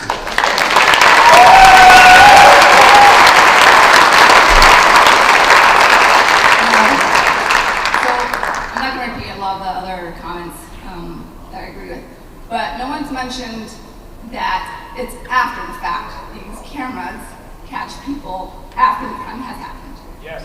Cameras aren't going to be there to stop the rape. Right. Yes. Cameras aren't going to be there to stop the fight. Cameras are going to be there to stop the robbery. It's happened. And then the camera is there to catch a suspect that may identify someone properly or may identify someone who looks alike that person, or a license plate that looks like some characters of the other license plate. So that's just one thought. It's not going to stop a crime. It's only to help the police catch suspects. So that's just one thing that I can mention. Thanks.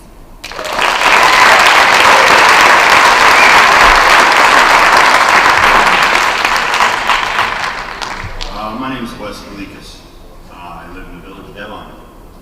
Growing up in Milford, I no longer recognize Milford as a city for what it used to be. Seeing you violate our constitutional rights. As a Navy veteran, I swore an oath. If you have any integrity, and if you call yourself honorable, you will take down these cameras. I guarantee 50,000 people that live in Milford vastly outnumber you. And that you will not be in your positions if you continue this. Thanks to a man named Edward Snowden, we found out that the government is spying on us through all of our electronic devices. They want to label him a bad man. He's a good man. He told us. He revealed to us the tyrannical form of the government that likes to hide behind the shadows of the elite class and put forth their agenda.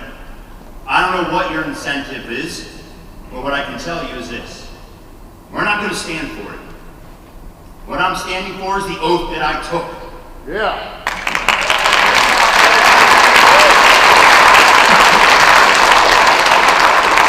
I will defend the Constitution to its fullest. I have that integrity.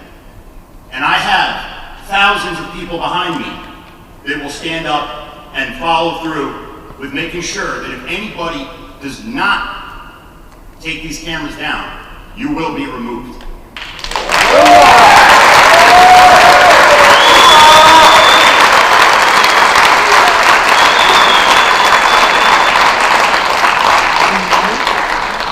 Mike Lastordi, Prospect Street. So let's just cut the nonsense. You know, we're one of 5,000 municipalities that have a lease with Flock. The company is valued at $8.4 billion. Do you think our little six-figure lease is the reason why? Do any of you? Does that make even common sense to any of you? It's the data. So Flock brought a government affairs representative here 2 weeks ago, and not only did he lie to us about principal investors, I mentioned Palantir. He said, oh, no, Palantir is not an investor here. Oh, well, Peter Thiel and his hedge fund, the founder of Palantir, is. So he's playing games with us like we're all idiots. Then I go to mention to him, well, don't you guys happen to have an identity graph and a clean room by the name of Talon? And I get, I'm sorry, the connection, I can't hear you. So I repeated for the fourth time, I think, and the answer was, I'm sorry, I can't make any comment on that. An identity graph and a clean room, why? Tell me, somebody, anybody. Can the city attorney even tell me? Because the city attorney signed a contract that states the data is not only in perpetuity owned by Flock, but they have the right to analyze, collect, and anonymize all of that data. Do any of you up here understand what that language means? Does the city attorney understand what that language means? Has the city attorney ever negotiated a tech contract with a multi-billion-dollar company? The answer is no. And the reason that data is in the contract, it's the core data in every Flock contract, is because they can create a separate, anonymized set of identities. That is the reason why the company is It's like you guys sit and get it. We're not here because the police aren't gonna delete the data under 30 days or 7 days or whatever. That's not the issue at hand. It could be an issue, but that's not the real issue at hand here. You're handing over our assumed identities to a third party that is under no governance of state statute or federal regulation to do anything with that data other than own it in perpetuity, as it says in the contract we signed. Everything's been settled. You see where the folks in this town are. I don't think anybody's done the due diligence before or even since we had the first of these meetings. Otherwise, you'd be up to speed on some of these things I'm talking about right now. And the vote and the answer would have been clear from your perspective. But I just ask you to listen. Everybody here said their piece. Thank you.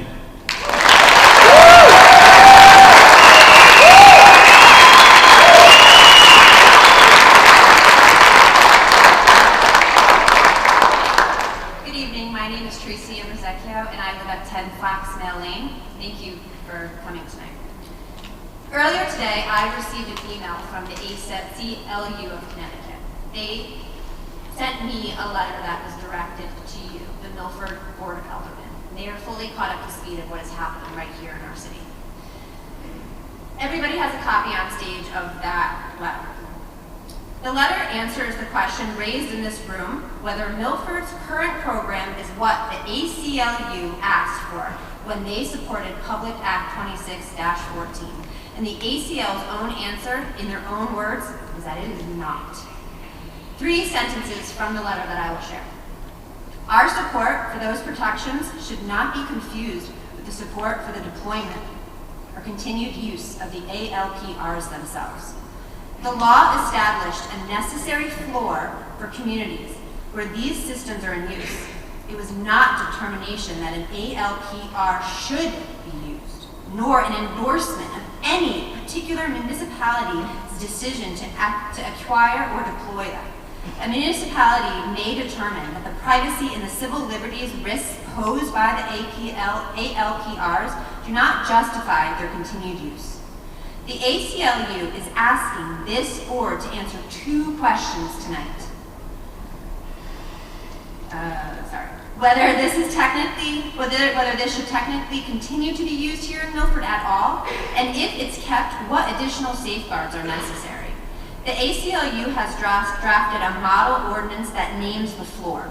48-hour retention, no sharing beyond 25 miles of Milford, no federal sharing, weren't required for any historical search, and the vendor cannot share Milford's data with any other party without the city's express permission.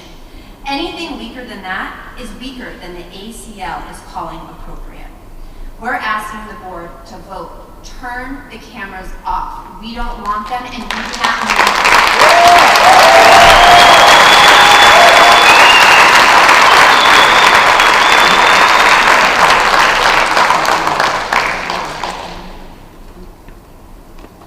Jamie Cavallo, 70 Ocean Ave. And so I worked a decade of my career in Silicon Valley. And I saw how Silicon Valley works from both inside and out. And I'm here to speak to any police officers who might be listening. So we saw what email did to our postal service. We saw what Expedia did to travel agencies. We saw what Netflix did to movie theaters. We saw what Uber did to taxi companies. We saw what Amazon did to bookstores and eventually shopping malls. And we're about to see what flock safety is going to do to police departments.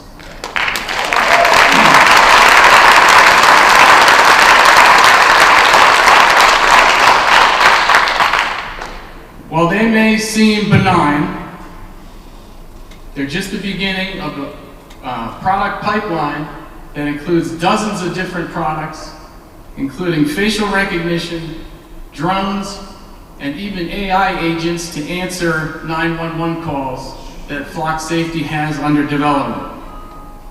The process of replacing our police officers, our beloved police officers, with cameras, drones, and artificial intelligence has begun. It's estimated that 10 years from now, there will be 200,000 fewer police officers than there are today as a result of Flock Safety.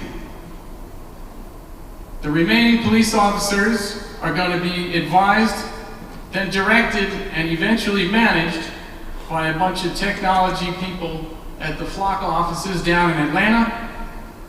And Flock's goal is to hollow out our police department to the point where they cannot function without Flock technology, so they can send their prices through the roof. And when they do, instead of circulating that money back into our community, we're going to be sending buckets of it down to a bunch of tech pros in Atlanta.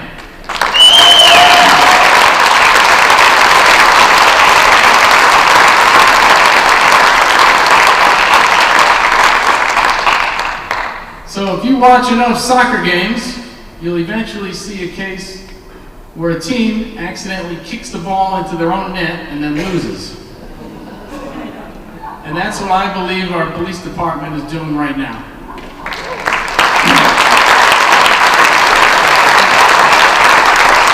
My message to our beloved police officers: we love you. You are indeed Milford's finest. And I really hope I'm wrong about everything I just said. But if I were you, I would fight this with everything I've got. Thank you.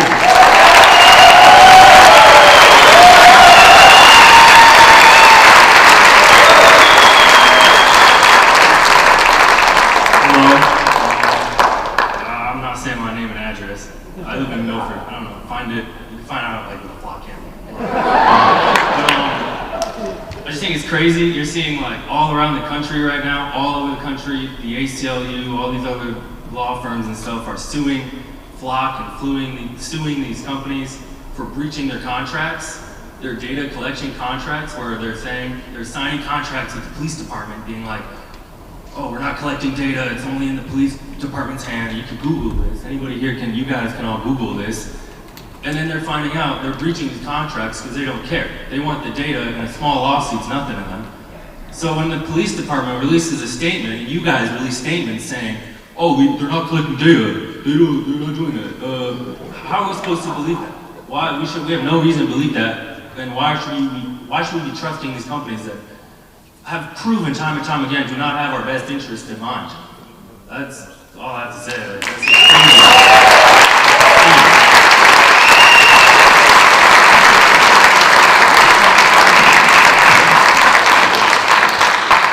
Good evening, Board of Aldermen, and to our more veteran politicians here, Alderman Bill Bevan, Win Smith Jr., to our esteemed mayor, long-term politicians, Alderman Phil Vitro, people who have been involved in politics in this town for quite a few years.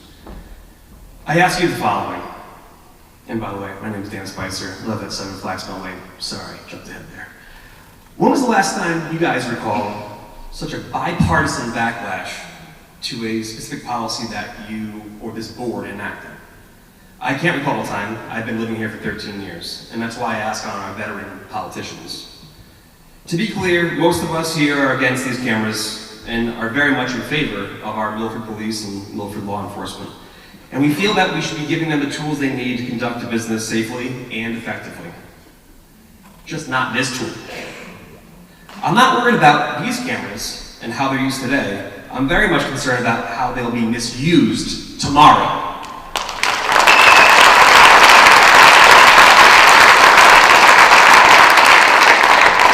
And to be clear, not misused by the Milford Police Department, but instead by the state, the federal government, and potentially foreign actors.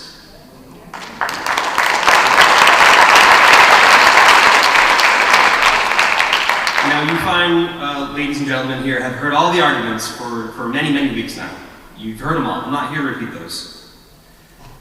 What I am here to say is to my friends, and I have quite a few friends in the audience here,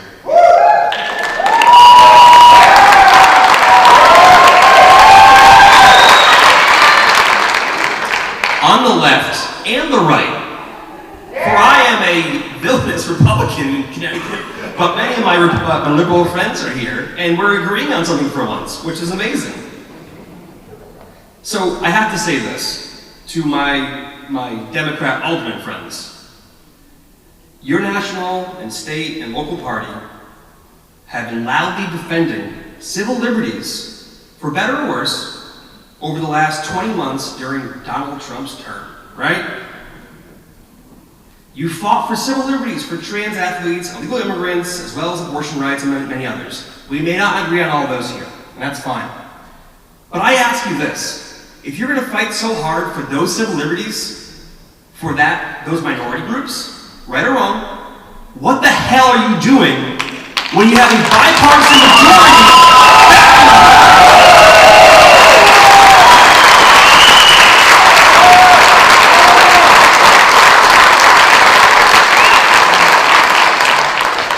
So I will close with this.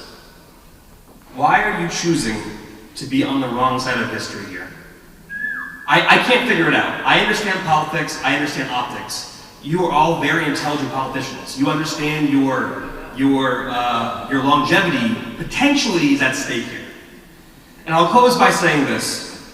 Please be very deliberate tonight with your explanations as you come to vote on this, whether it's for a pause, a ban, or in full support of this, because at the end of the day, Milford is one of a few municipalities in the state of Connecticut that luckily our founders gave us the right to add or not add names to a recall petition to remove you from office if we feel you are not acting within our best interests.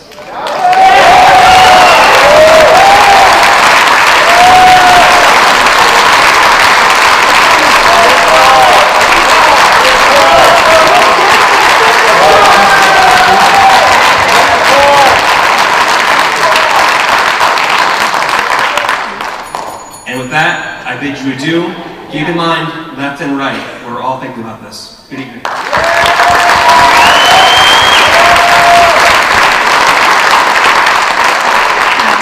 Together on Clover Street. Just to give you a little background, I'm a home care nurse. So patients that are actively psychotic, have committed murder, domestic terrorism, I go into their house by myself with a cell phone and medicate these patients daily. So safety is a thing that I consider often. I don't feel safe with the cameras. No one has been able to confirm in writing that our data is not being collected, that we are not being tracked. No one has been able to say it. So hearing, oh, well, the attorneys from Flock told us that Milford is the proprietor of that information is ridiculous, right? I moved to Milford instead of staying where I went to university because it was a town that cared. So everyone's talking about police safety and community safety. What happens when people no longer look out for one another because they're like, whatever, the Flock camera can do it? What happens when people don't want to confirm what's on the Flock camera to the police because it's a Flock camera? Because they feel like it's an invasion of their privacy. I mean, we shouldn't be in a place where I'd rather my car be stolen than it be found with a Flock camera. Right. Yeah. So we have a lot of people talking about life, talking about liberty. How about the pursuit of happiness? Because there has been no one that can tell me with a camera in their face all the time that they're living a happier life. Cameras everywhere are going to destroy the humanity that causes us to look out for each other.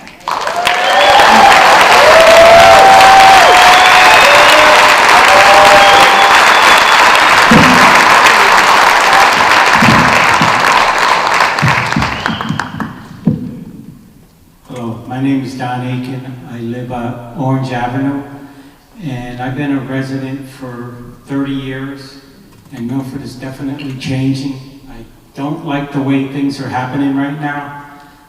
When I go to work, I go to 3 cameras every day, and it's like, I gotta watch the speed. I'm like, I can idle down the hill doing 25. I go from where I live, it's 30 miles. I go up a little bit to Orange Avenue, it's 25. Then it says, unless children are present. What does that mean? Does that mean I go faster, or does that mean I go slower than 25? I am totally confused the way things are.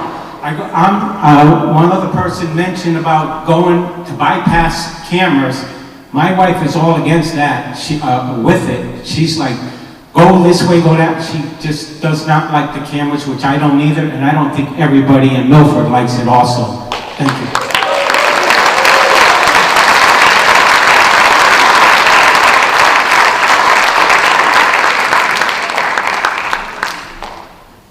We're almost going to read the cipher. I thought it was a nice one. My name is Glenn Bronson. You should actually listen to that guy that spoke in a gray shirt about where all this is headed. I actually, believe it or not, I'm here on behalf of some friends. I actually own a company that puts in roadside cameras and ALPR, and I've been doing this since 2014, but for private businesses. So I'm not going to, what I'd like to address is something that the state of Connecticut nor our existing laws, which are going to operate and make decisions under tonight, even address. I'm not here to argue the Fourth Amendment or get involved in your politics or anything else. I would say on behalf of one side, the cameras do work. And when I get calls, it's desperation to hope that there's a camera image of the crime or the suspect being committed. That said, okay, when I started off, I looked at the UK, Europe, and Australia. They've had ALPR and these cameras up for years. It doesn't stop crime because the criminals over there have gotten much smarter, and they get smarter over time. and is already happening here. It's going to happen, it's called escalation, not creep. What's going to happen is, you've already seen it a little bit with the deflogging. Now people are going to start to go around the cameras. The next step is to put in more cameras and more entrances. I'm not also going to go over the criminal tactics that they use. I'm not going to give you a handbook lesson in that to thwart them.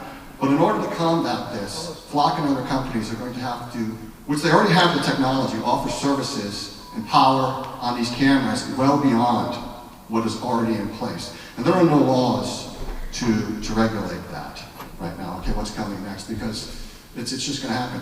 Gone are the days, very shortly, in which a camera will drive, somebody in an out-of-state car with a license plate will drive into Milford and it's like, we got a Flock kit, there it is. They're not going to be that dumb. Okay, and they've already started to smarten out. So this is something that you need to take into account. Last thing I'll say is, I'm not talking facial recognition here. That's very much overrated. The low-hanging fruit to who you are is your vehicle. And I leave you with this one thought. Everybody knew what Osama bin Laden looked like. It was just a question of where he was. And where you are and where you live, what you do is your true identity. Okay? And that's, I guess, my phone battery went dead, so I don't remember what else to say.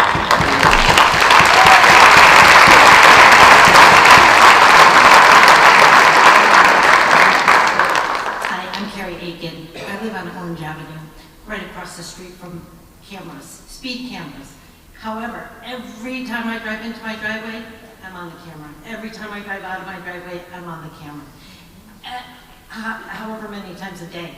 So that 7-day retention, because there's SWAT cameras in the area, there are cameras of every kind, everywhere, within a mile of my house. So every time I drive by, I'm on the camera. So that 7-day retention or that 30-day retention means absolutely nothing because you renew it every time you go by. And I think that's ridiculous. Also, I noticed the speed limits in Milford have changed. Our Orange Avenue is 30 miles an hour. Cedarhurst Road used to be 25. It is now 20 miles an hour on the lower end. And then they always have a police officer at the bottom on Cedarhurst Road, whatever that other road is over there, and he's always watching for you to go through the stop sign. But the point is the speed limits, if you come up Woodruff Road, that's 25 miles an hour. There's not a municipality there, it's a straightaway, it's 25 miles an hour. But you go Burnt Plains Road or Tabernacle Road, it's 30 miles an hour. It's making no sense. They're lowering the speed limits everywhere to get rid of these cameras.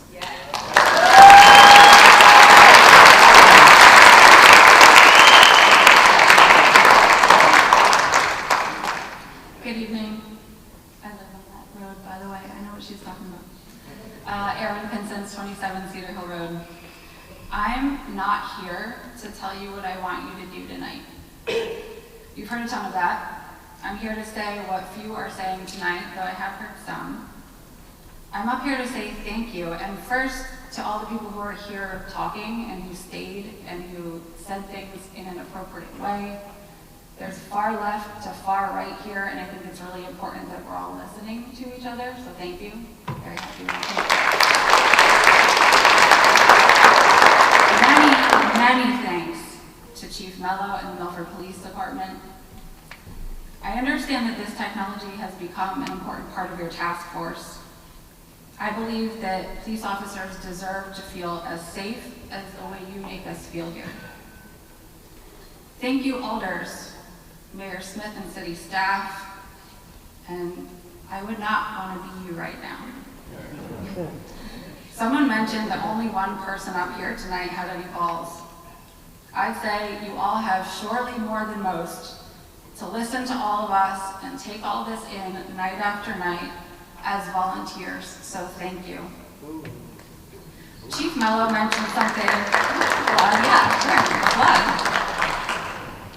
Chief Mello mentioned something on Melissa in the morning that I found so simple and so true, but something that I hadn't thought about. Tolerance lines shift over time. For example, after 9/11, Americans advocated for stricter TSA rules and scrutiny at customs, even though that meant it for themselves. And good government gives flexibility to accommodate changes in tolerance of their citizens over time. Tonight, you get to be the interpreters of the current climate. It's a tough task, so I merely urge you to vote in a way that you'd be proud of tomorrow morning.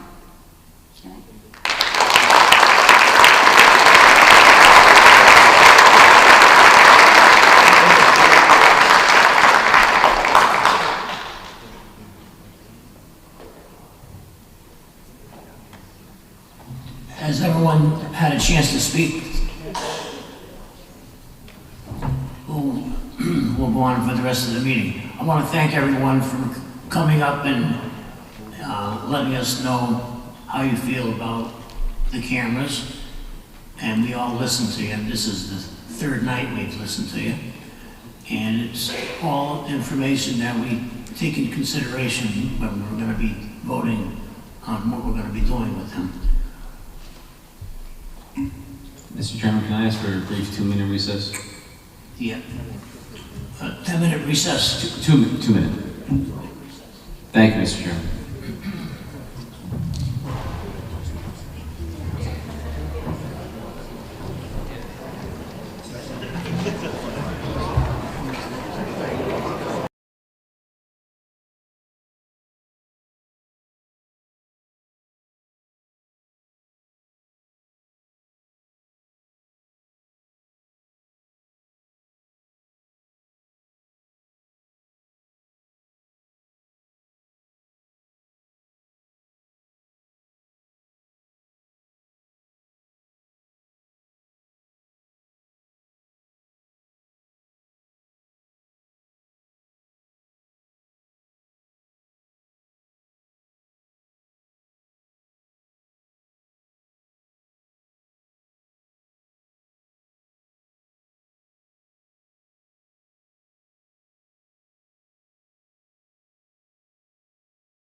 Well, I think I still might leave. I just thought it would be no burger. It would be just a beer. I stopped and grabbed beer before I came in. I knew it was going to go.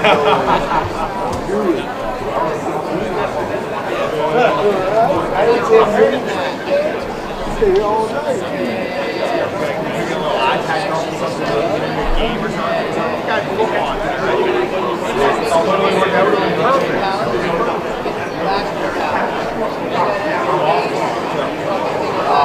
At 60 miles an hour.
We're out of recess.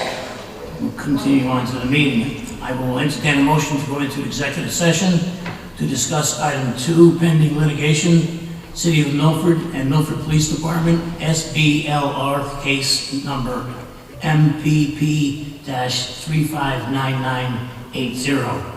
Joining us in executive session, the Mayor, Rich Smith, Chief of Staff, Holly Mulrennan, City Attorney John Bertram, and Assistant City Attorney Deborah Kelly.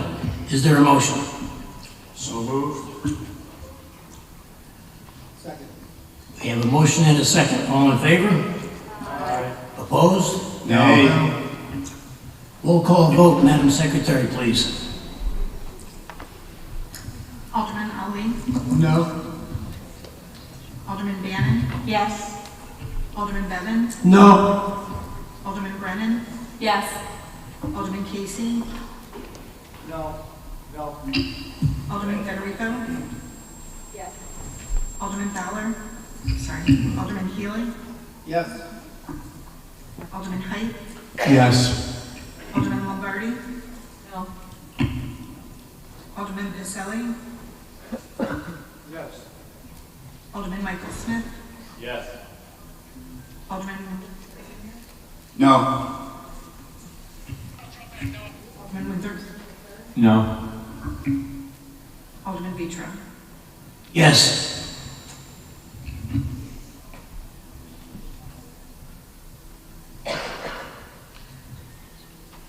Eight yes, 6 no.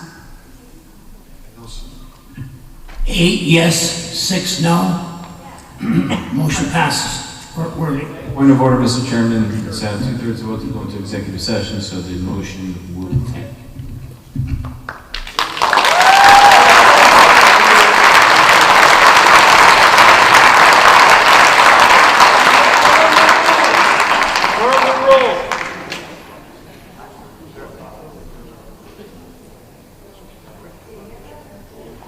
We'll continue on to the meeting. Alderman Pacelli.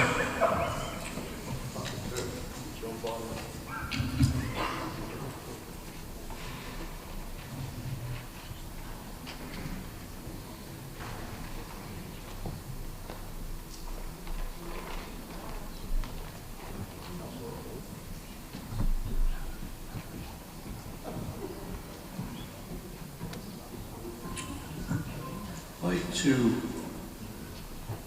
make a motion to the extent that I can to reconsider the question going into executive session.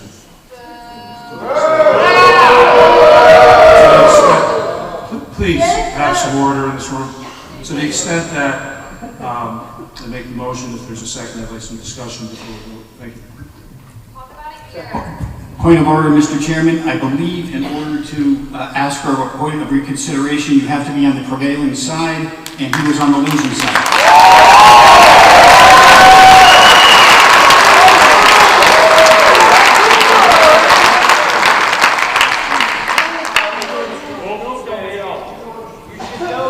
I'm not aware of that in our rules. Can you point out to me where that rules states that? Questions, you don't need nothing. Learn the rules. Cheater!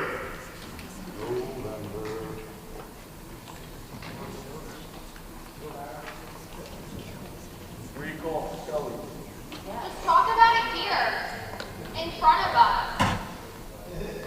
Like, what's the problem with that? I want to press on the body to change your vote. Can't hear you.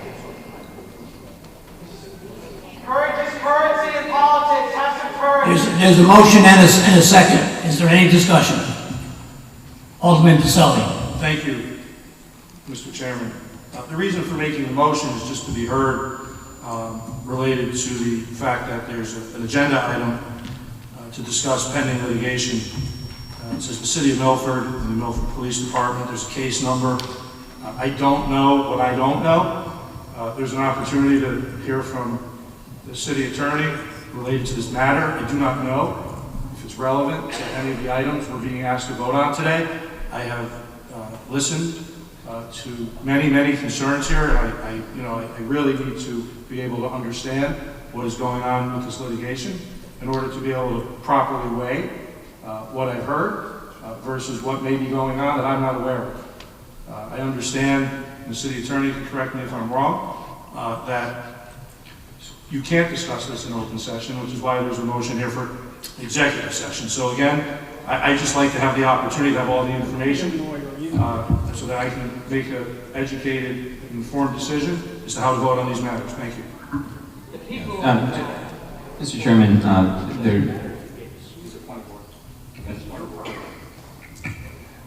Any more discussion on the motion? There's a motion on the floor. this motion's out of order. The Robert's Rule, Section 37, the motion for reconsider must be made by a member who voted on the winning/prevailing side. That rule is clear. So this motion is out of order. This motion cannot be voted on.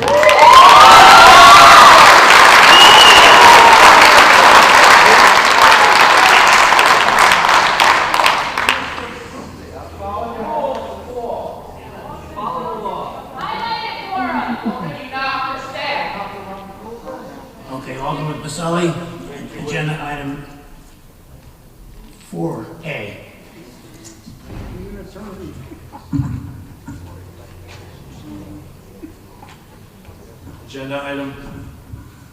Agenda item 4A, Board of Aldermen approval is requested for the attached resolution regarding a moratorium on the use of automated traffic enforcement safety devices, a pause on the installation of additional ATESD, and review of the city ATESD program.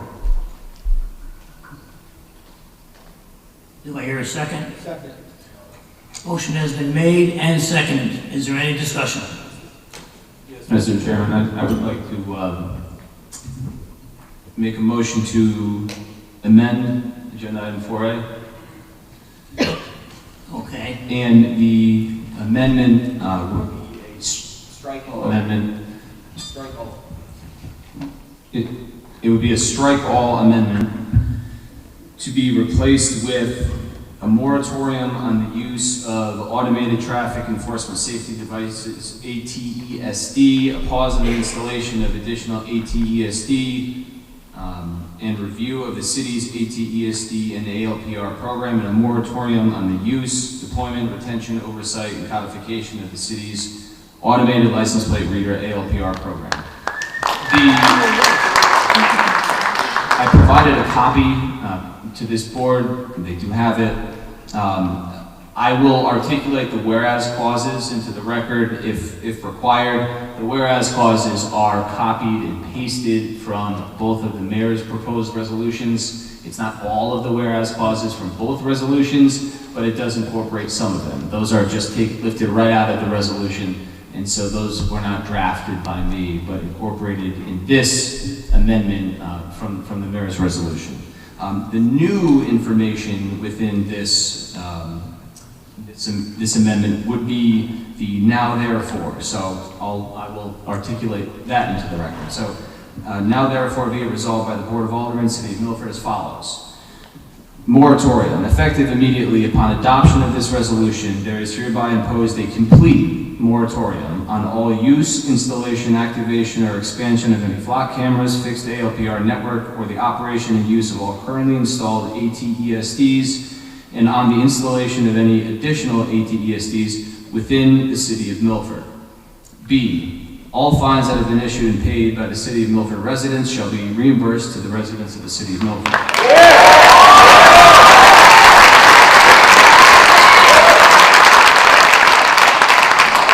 Item C, all fines that have been issued and unpaid will be imminently issued to City of Milford residents shall be immediately canceled.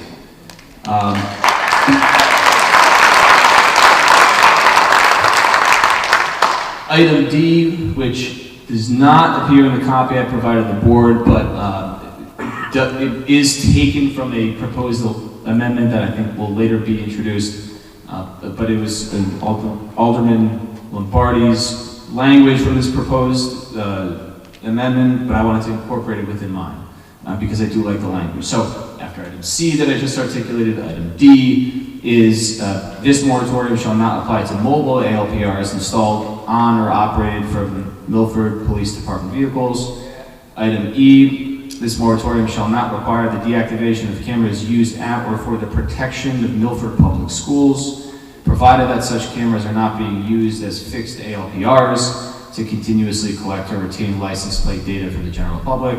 And subsection F, no fixed or stationary ALPR shall be reactivated and no additional fixed or stationary ALPR shall be installed or activated without further action from the Board of Aldermen. That's section 1. Section 2 says that the comprehensive review, the ordinance committee of the Board of Aldermen, along with the members of the Board of Aldermen, is hereby directed to prepare and submit to the Board of Aldermen a plan for effectuating the complete termination of the flock or other cameras as referenced herein.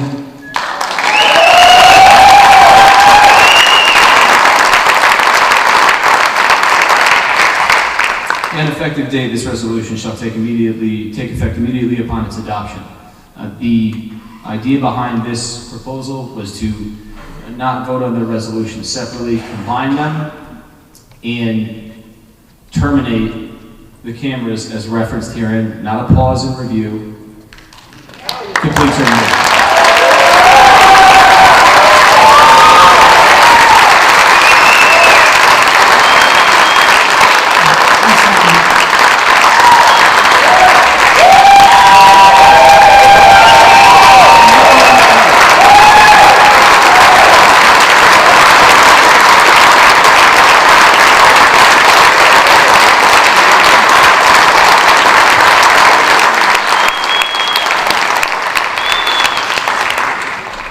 The amendment has been made and seconded. Is there any discussion on the amendment? Alderman Lombardi. Thank you, Mr. Chair. Through you to the city attorney. For section B, is that something that the city is able to do? All fines that have been issued and paid by City of Milford residents shall be reimbursed to said residents of the City of Milford.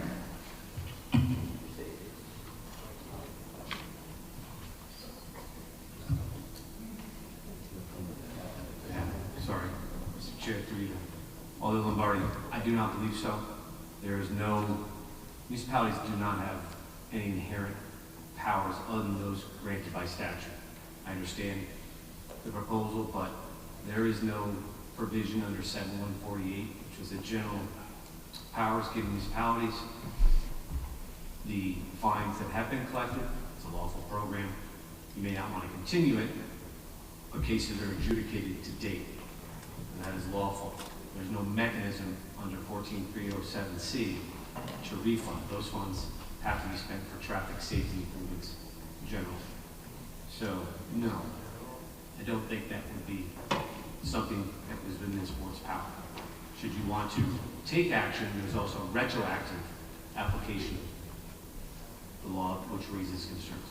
You can pause, terminate, whatever you vote you want, but it has to be prospective, not retroactive. Thank you for that information.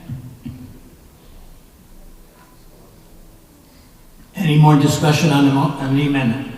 Alderman Vasselli. I'd like to call for a 10-minute recess, please. Minute recess.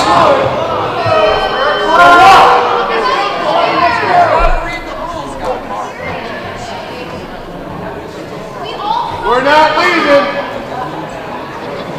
I don't know. He's staying all night. No, that's why they can't.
We're back in session. Any more discussion on the amendment? Mr. Chairman, I'd like to make a motion to amend the amendment. Second. You want to let us know what the amendment is? Not a problem. So with regards to the amendment, it would be for section 1, we'd like to use the language, all use, installation, activation, or expansion of any flock cameras, fixed ALPR network, or the operation and use of all currently installed ATESDs, and on the installation of any additional ATESDs within the city of Milford, with the exception of police body cameras or body cameras technology like Axon or otherwise. We'd also like to redact line B regarding the fines, and redact line C regarding the fines. Keep the rest. Second. Amendment 2 has been made and seconded. Is there any discussion on Amendment 2?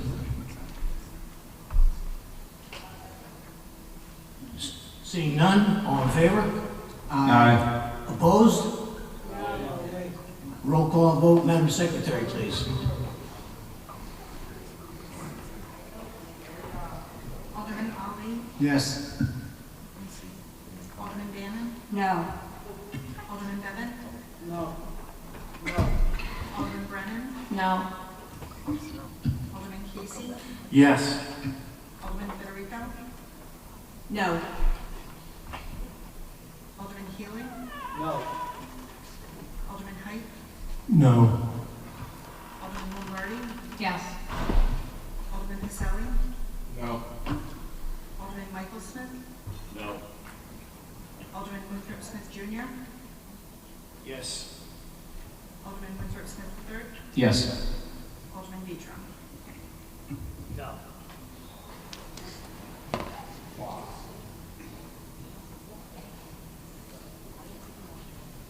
9 no, 5 yes. One more time, Madam Secretary, please. 9 no, 5 yes. I guess. The amendment number 2 fails. Going back to amendment number 1. Any more discussion on the First Amendment? Alderman Lombardi. Thank you, Mr. Chair. I do want to put out there that I am very much in support of this moratorium and this amendment. This really isn't which side of the aisle proposed it. This is much more about making sure that we're protecting our citizens here in Milford. And I do want to state that I fully support our police department, Chief Mello, and the wonderful work that they do to keep us safe here. However, supporting our law enforcement does not mean supporting every surveillance technology that's available.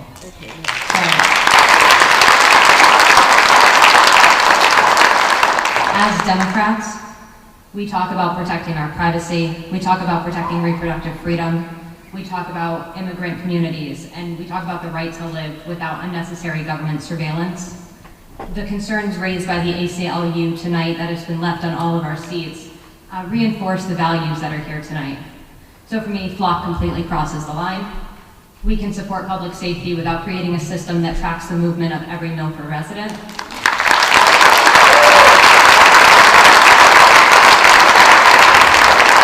And so I will be voting in favor of this. Thank you.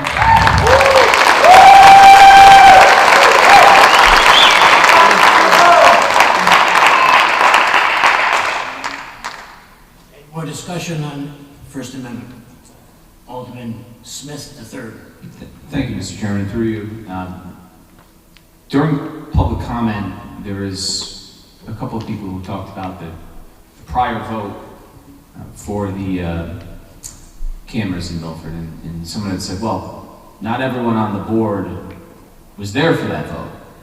And I believe someone else in the crowd said, but they are now. And we are now. And we have a chance to do what I think Milford residents have been quite clear about, which is get rid of the cameras. And that's what this resolution, as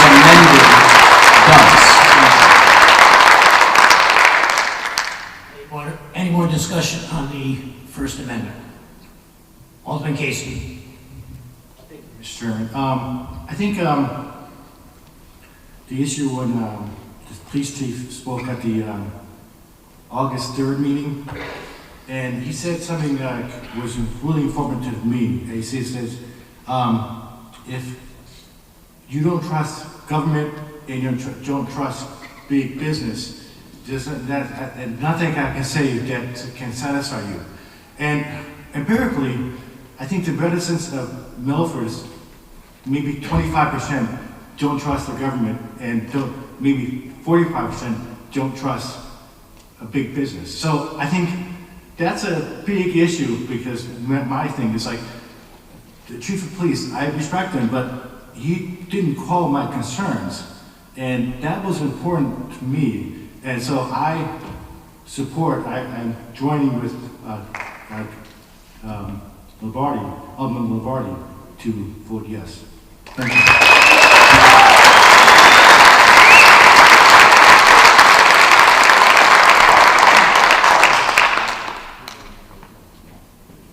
Alderman Smith, Jr. Thank you, Mr. Chairman. I think I've been pretty clear that I want to get rid of all of these cameras in Milford, and I want to get rid of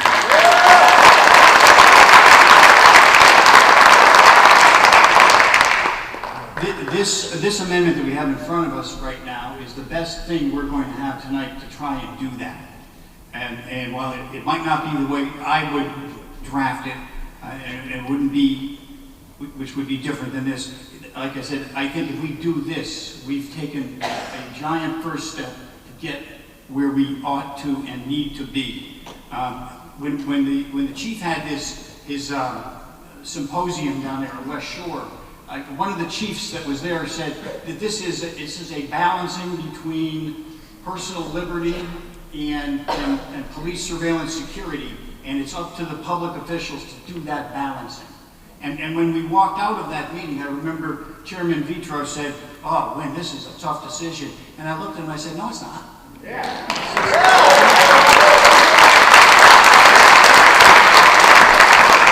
I recognize the value to the police services of these cameras. They have value in policing.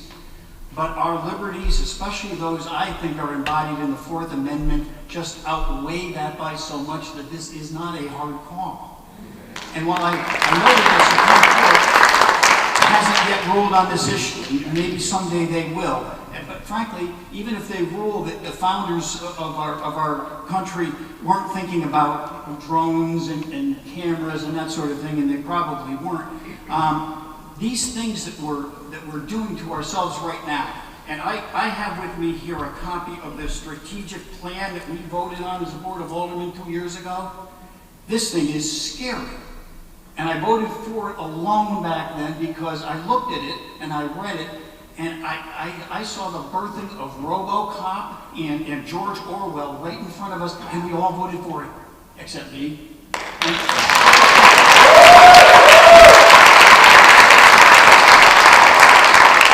And now we get a chance to undo that. And I realize that our police need tools, and that these folks that are here, the police that are here, are good people, and they're trying to do the right and best thing. But there's an old saying about the road to hell is paved with good intentions. So I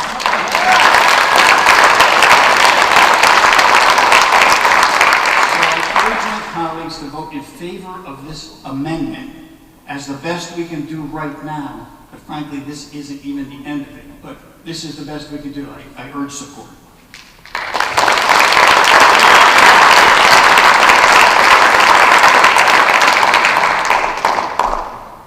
Alderman Alley. Thank you, Mr. Chairman. I'm new to the Board of Aldermen. I was just elected this past November. I wasn't here when the board voted on these cameras, but I want to take this opportunity to say that if I was, I would have voted against it. This is an opportunity for us to correct a mistake that was made in 2024. The liberty of our people of Milford should be the utmost decision that we have. I do respect our police. I respect the concerns that they have, but to what extent So I will be voting for this amendment, and I urge my colleagues on the other side to do the same.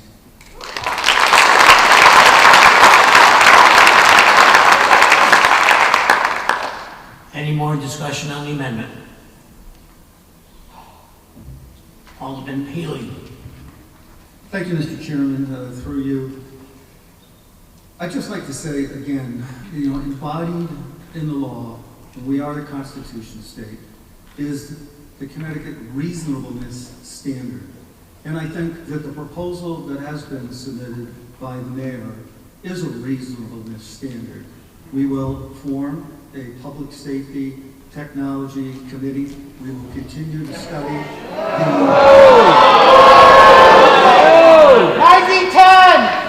the traffic cameras. I'm in favor of the moratorium as they exist currently. They are too, I would say, harsh in terms of the penalties, 24/7, 365. It's not necessary for those cameras to operate in that format. And as we move forward, we would look at what the initial purpose behind that was. For testing and school safety. Additionally, Please have some order in the auditorium and let him speak, please. Thank you. Additionally, we've heard a lot of people that respect and admire our police department, and I think that the life safety issue relative to what the license plate readers present to our public at large and to our men and women who are in uniform are paramount in terms of what the net gain is with having the license plate readers at and positioned strategically under governance by this body as well as under the charter by the police commission, do a great service to the Milford residents as a whole. I'm not looking to expand it at this point. There will be continuing.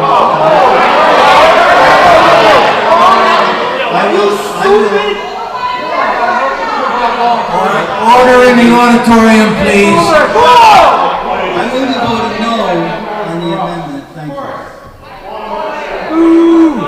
Any more discussion on the amendment? Any more discussion on the amendment? Seeing none, all in favor? Aye. Opposed? No. Roll call vote, please, Madam Secretary. Thank you. Alderman Ali? Yes. Alderman Bannon? No. Alderman Bevan? No. Alderman Brennan? No. Alderman Casey? Yes. Alderman Federico? No. Alderman Healy? No. Alderman Height? No. I'm sorry. I'm sorry, I didn't hear you. Alderman Height? No. Alderman Lombardi? Yes. Alderman Pacelli? No. Alderman Michael Smith? No. Alderman Winthrop Smith Jr.? Yes. Alderman Winthrop Smith III? Yes. Alderman Beatram? No. Bevan's gotta go. In the auditorium, please.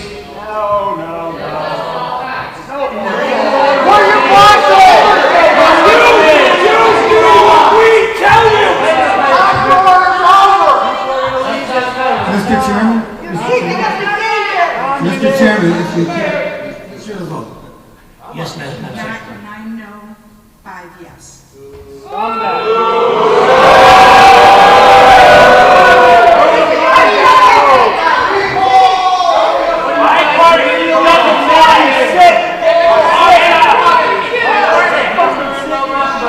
You're not working for us. You got stock in the company? On the original motion, is there any more discussion on the original motion? Alderman Smith III.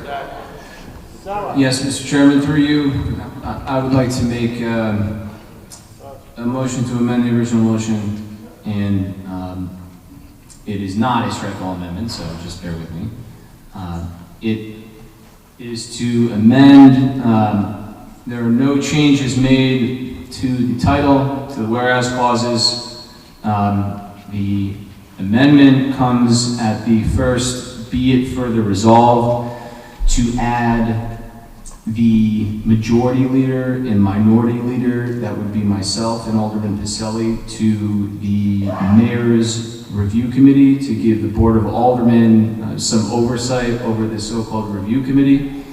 I could read the exact language in the paragraph into the record if necessary. At the end of that same paragraph, I'm providing the language, including potential complete termination of ATESDs within the city, to provide the review committee with the authority to potentially terminate the program if necessary. That authority is not granted within this paragraph. I believe this is only the authority to make recommendations for revisions. So providing that language would provide the authority to the review committee. So those changes to that paragraph. The next paragraph, the same be it further resolved paragraph of the proposed resolution. I'm again asking for the majority leader and minority leader of the Board of Aldermen to be put on the Technology Review Committee or additional members of the Technology Review Committee. And again, at the end of that paragraph, add the language or the process of complete termination of ATESDs within the city if the Review Committee and the Board of Aldermen representatives deem appropriate. That's my motion. Second. Motion has been made and seconded. Is there any discussion? Alderman Pacelli. Thank you, Mr. Chairman, through you to Alderman Smith. I'm sorry, can you just clarify, are you, I don't have obviously a copy of what you just suggested in front of me. Are you suggesting that the committee has the power to terminate? I just want to be clear on what you said. That component. Yes, thank you. And through you, Mr. Chairman, it would just be to recommend. The language that's going to be added to the paragraph is, and I quote, including potential complete termination of ATESDs within the city. The idea behind that is to allow the review committee, when they make their recommendations, to be able to recommend termination if they deem necessary. That was the Thank you. I didn't understand. Thank you. Any more discussion on the amendment? Alderman Smith, Jr. Thank you, Mr. Chairman. I think that this, first off, I think the underlying resolution is flawed. Flawed so badly that I'm not going to be voting for it. This amendment looks to address a couple of the, I deem to be fatal flaws in that underlying resolution. Fatal flaw number one in the underlying resolution is that there is no authority granted to this review committee that's going to be appointed by the mayor. There's no authority granted to them to even consider terminating the cameras. It's just not there. So this amendment would allow them to at least consider terminating the cameras, which language isn't there beforehand. Second, this commission that's going to be appointed by the mayor, I have deep concerns about it.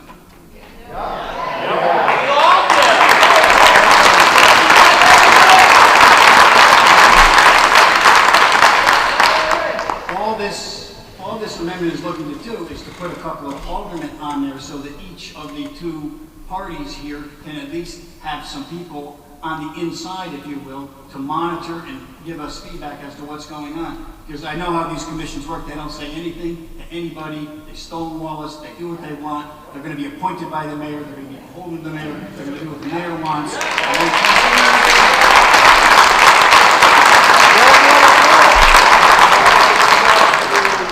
So while this amendment isn't the end-all and be-all, it plugs a couple of glaring gaps in the underlying resolution, so I'm going to support it, and I would ask my colleagues to support it.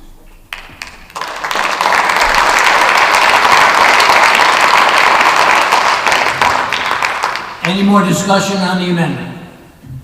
Alderman Wright. Thank you, Mr. Chairman, through you. I just have want to clarify that, Alderman Smith Jr. Are you saying to add the majority and minority leader as liaisons or members of that committee? The way I read the amendment is they would be full members of that commission. Thank you. Any more discussion on the amendment? Alderman Mayor. So I don't agree with the language you're proposing, but I do agree that the Board of Aldermen should be the ones that are appointing or approving the committee. The language I would put in, because I also want this to happen as soon as possible. I think that we've been dragging this on for a little too long and we're still proposing things that are illegal, so I'm nervous. So my amendment is in the final forever, or adding a resolve that the Technology Review Committee membership is to be confirmed at the Board of Aldermen September 14th, 2026 meeting. We're still on the amendment.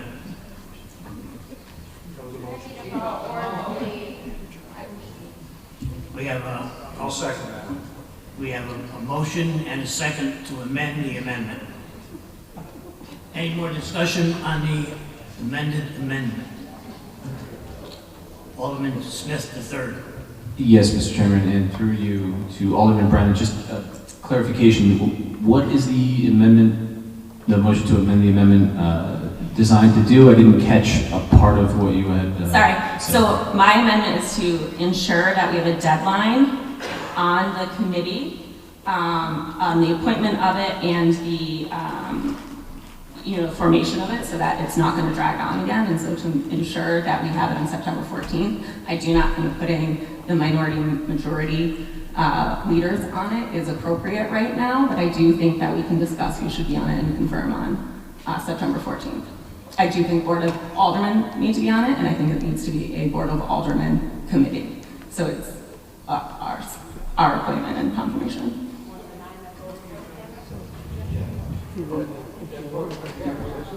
Through you, Mr. Chairman, I think I'm more confused than before I asked the question. If I understand correctly, it's to put a timeline on, this is only to put a timeline on the appointment of the Technology Review Committee? Is that what this amendment is designed to do? Ensuring that it gets done. So I have another amendment for this one to make sure that this gets done. Sure, of course. And through you, Mr. Chairman, is that something that the board would vote on through you, Mr. Chairman, Alderman Brennan? The committee? Yes. Absolutely, that we have to in the charter. Okay. And that's the only thing being amended? Sorry? That's the only thing being amended in your amendment? That's what I would like to add instead of the language that you're still Understood. working with. I just wanted to let you know if we can get Thank there. you. Alderman Pacelli. Thank you, through you to the board. Just so I'm clear, again, I know we often go through this, being clear what we're voting on. Your amendment, it's your amendment plus the addition of the language. Just for clarification, it would be voting on first Alderman Brennan's amendment to my amendment to put a timeline for the September meeting on the review committee. We vote on that. Once that's passed or failed, then we'll vote on my amendment to the original motion. Sounds right. I just want to point out that I am in favor of this motion and resolution as amended, and in the second amendment as well.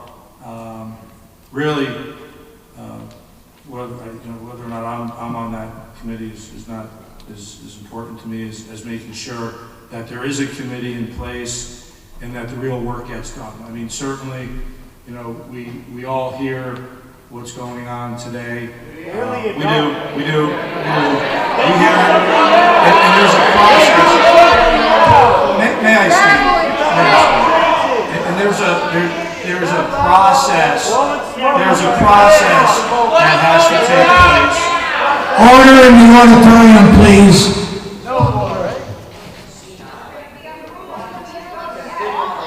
You're making fucking joke. In order, It's a fucking joke. I'm going to call for What do you recess think we're if this stupid? doesn't You stop. think we're stupid? Go take another shot because you're fucking wasting. Go ahead, Alderman Pacelli. Again, speaking to the board, I am in favor of both of these because I believe there is, as we talked about, a balance, and there's clearly plenty to think about, to talk about, to look into. You know, and having that commission having the authority to make various recommendations is going to be very relevant to the work that we still have to do. So I recognize, I think everyone here recognizes that there's a lot more to do. And to ask this group or any group in our position to be able to make a educated, informed, proper decision that has You already put them very, out. very, Please let him talk. Let him talk. Was it educated and informed to put them out? Gaslight. He's gaslighting us over and Mr. over. Chairman, need to have order in this auditorium so we can continue with our meeting. We need to have freedom, not order. Bullshit. This is a republic. This ain't China. You can do all off the stage. You just lie to us over and over. It stalls. It's 5-minute recess. 5-minute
Hearing none, all in favor?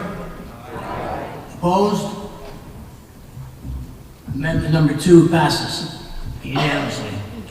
Going back to amendment number 1. Any more discussion on amendment number 1? Seeing none, all in favor? Aye. Opposed? Amendment number 1 passes unanimously. Alderman Pasali. Agenda item 4B. Hold it, I'm sorry, we have to go back on the original motion. We have so many amendments that are a little confusing. Going back on the original motion. Any more discussion on the original motion? Alderman Smith. Thank you. And thank you for everyone who came out in the discussion today. It's been a nice exercise in the importance of a public discourse in a civil way. So first, I want to say, address some of the rumors that might have been out there, or not exactly rumors, because it is true. I do have a day job. This is our everyone up here has day jobs. My day job is, I work as a government relations professional, and when I was elected to, also known as a lobbyist, when I was elected to the Board of Aldermen, I made a commitment to keep my work and my public service separated. I don't have any government relations work in Milford. I don't take any clients or business here. I don't represent anyone being discussed today. I'm honored to serve this community as an elected official, and I'll continue to represent the voters here, which is why I'm excited that we're having this discussion. Which voters are you representing in these votes? So, one of the things... Any more discussion on the original motion? Mr. Chairman, a few more things. Why die in this hell? So, why? I'm proud to live in our community. I'm proud to live in Milford. I'm proud to live in the state of Connecticut, which has some of the strongest data privacy laws in the country, thanks to the work that our legislative colleagues and friends have done up in Hartford. I'm proud that we live in Milford with a police chief that has earned the respect of his peers. I'm proud to live in Milford where we have a professional department, unlike some other communities across the nation where they have elected sheriffs. So we ensure that the folks who put their lives on the line every day are those professionals and not somebody's best friend from high school. And based on what we've heard publicly, at least in this room tonight and some other times, the easy vote might be to remove these cameras, because we've had a lot of loud voices here in this room. But that's not, the easy work is not why we're up here. It's to do the hard work, to spend the time talking to folks who have strong opinions, doing the hard work to understand these complex issues, spending dozens of hours the last few weeks, learning, talking with police and individuals. You're speaking as if you already decided on this issue, and you don't even have to commit yet. So, I am trying to provide... Just do the right thing. Have a conscience. You represent... If you keep on interrupting this meeting, we're going to go into another recess, and we're going to be delaying this meeting. So please understand.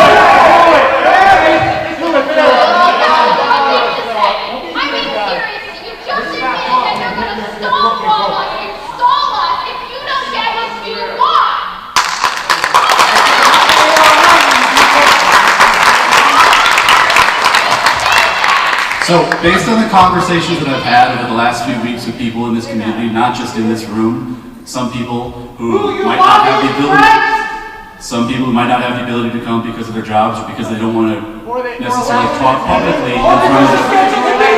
School night! Your first night of school? That's it! 2 o'clock,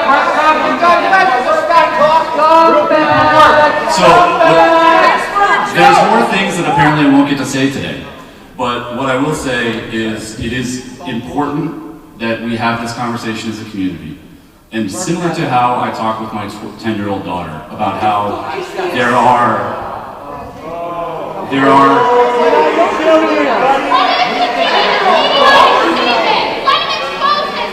We're going into recess.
Hearing none, all in favor? What are you doing? What are you doing? I said, any other discussion on the original motion? Yes. All right, go ahead. So, on the underlying motion as amended, I am against this resolution for an array of reasons, and I'd like to articulate some of them. First, this thing reads out, there are so many exceptions and caveats and references out to other ordinances and statutes. This thing's so full of holes, there's Swiss cheese.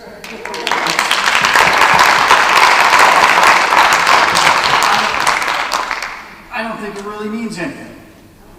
But in here, it talks about the concerns that the Milford residents have raised, and it never talks about privacy, which is the core concern.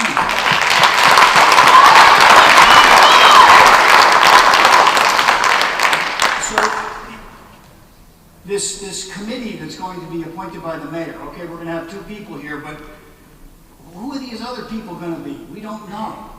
And frankly, to tell you the truth, you know, I would hope that the mayor would take some of the citizen activists and put them on.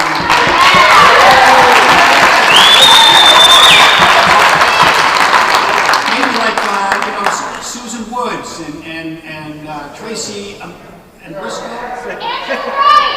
And how about, you know, maybe Mark Lofthouse and Walt Hagedorn? Get some people on there that will give you a week of diversity. I've seen these committees before, and just the mayor doing it means he's going to appoint people that will do what he thinks is best. It's an old trick. So I deem this to be, frankly, a trick.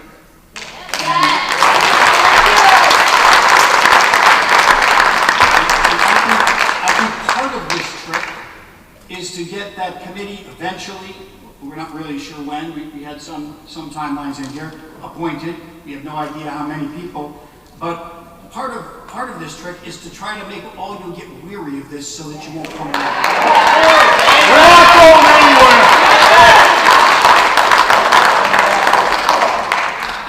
And I want to let the other members of the Board of Aldermen know, and all of you, that trick isn't going to work, because every single month I'm gonna have another resolution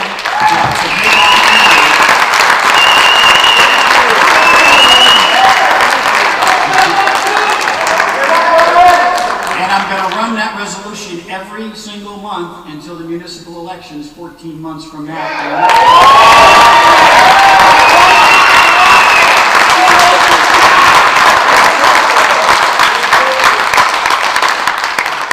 And for those of you who weren't on the board before when we voted on this other thing that scared the daylights out of me, to what they're saying is, you're about to cast a vote, you're about to put your fingerprints on it.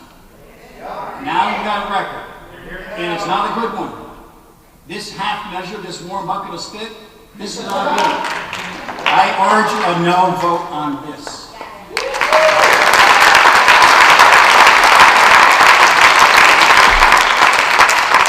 Alderman Smith III. Thank you, Mr. Chairman. Through you, this may seem odd because I put an amendment through that passed, but and that was to ensure we had some sort of Board of Aldermen oversight of this review committee. The underlying motion as amended, I am not for. My proposed amendment to this resolution was a full termination of the cameras as proposed in my amendment.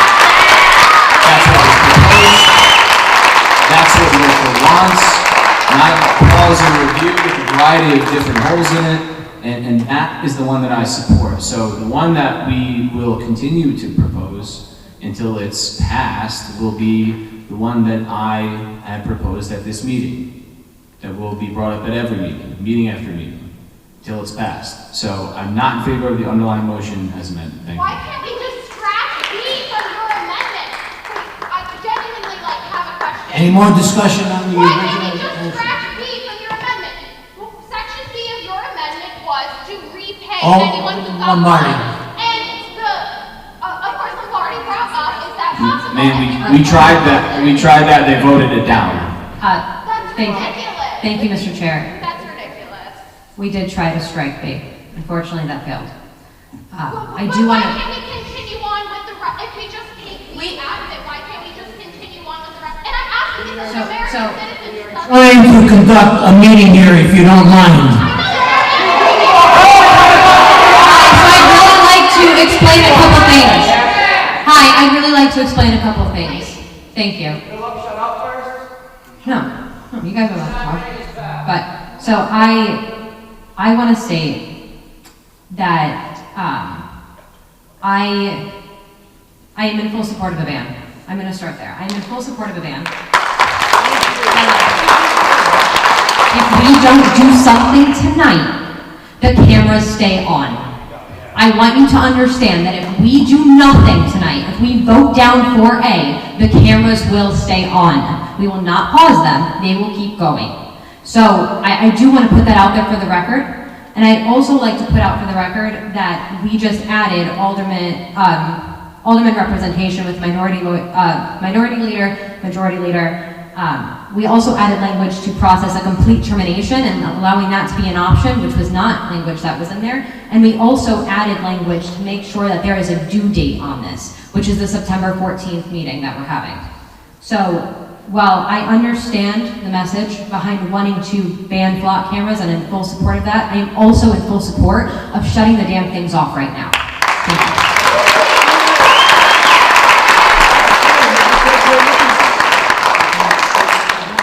Any more discussion on the original motion?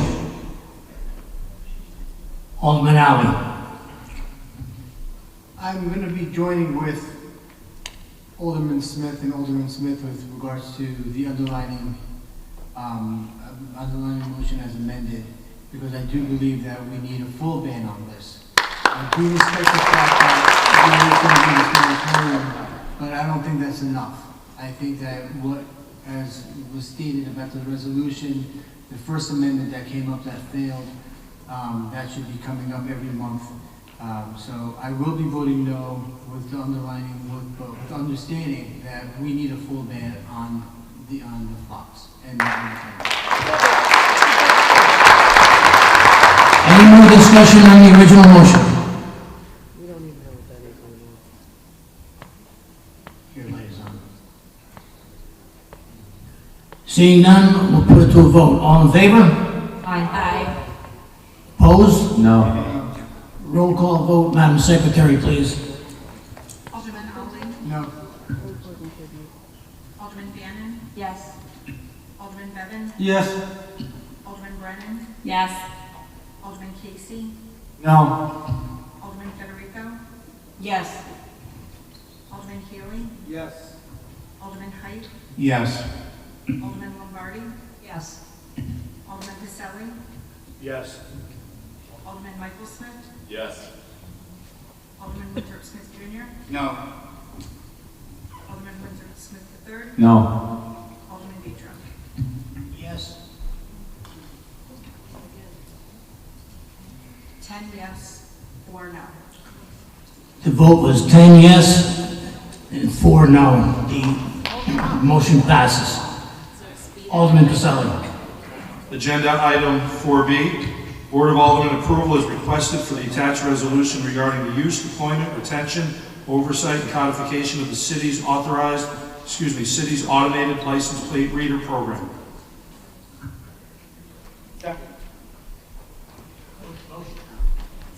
Motion has been made and seconded. Is there any discussion? Alderman Lombardi.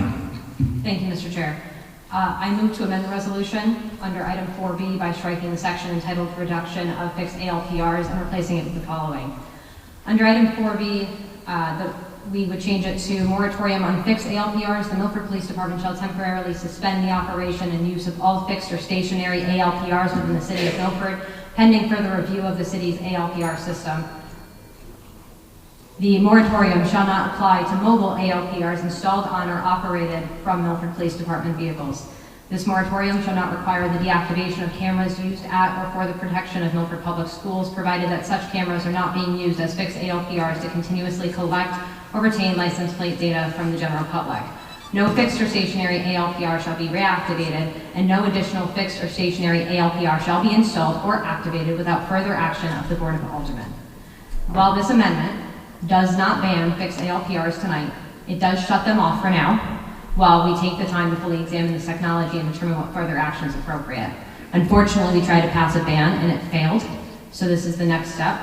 I fully intend to continue raising concerns about this issue and asking the questions I believe need to be answered. I also look forward to continuing to hear from residents, my colleagues on this board, the police department, and Chief Mello as we determine the best path forward. I believe this amendment gives us the opportunity to do that without allowing the continued use or expansion of fixed ALPRs in the meantime. And I just want to point out again that if we do nothing tonight, and if we vote this down, then your cameras stay on.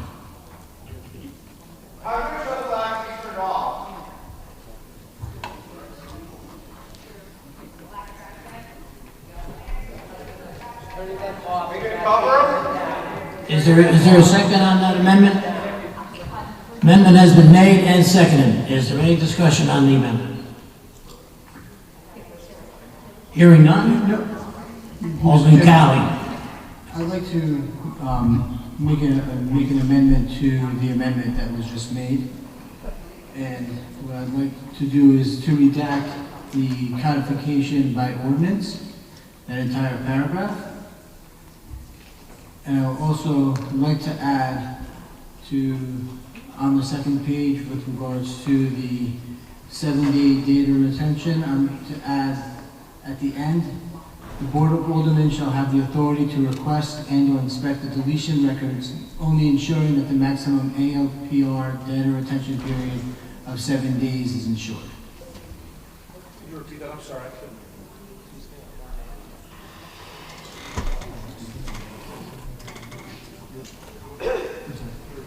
Yeah. That the Board of Aldermen shall have the authority to request and or inspect the deletion records, only ensuring that the maximum ALPR data retention period of 7 days is ensured.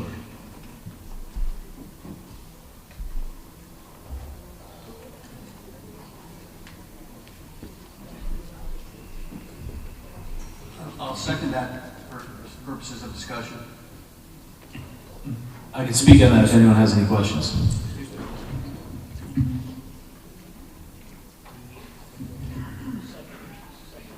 An amendment has been made and seconded. Is there any discussion? Alderman Smith Jr.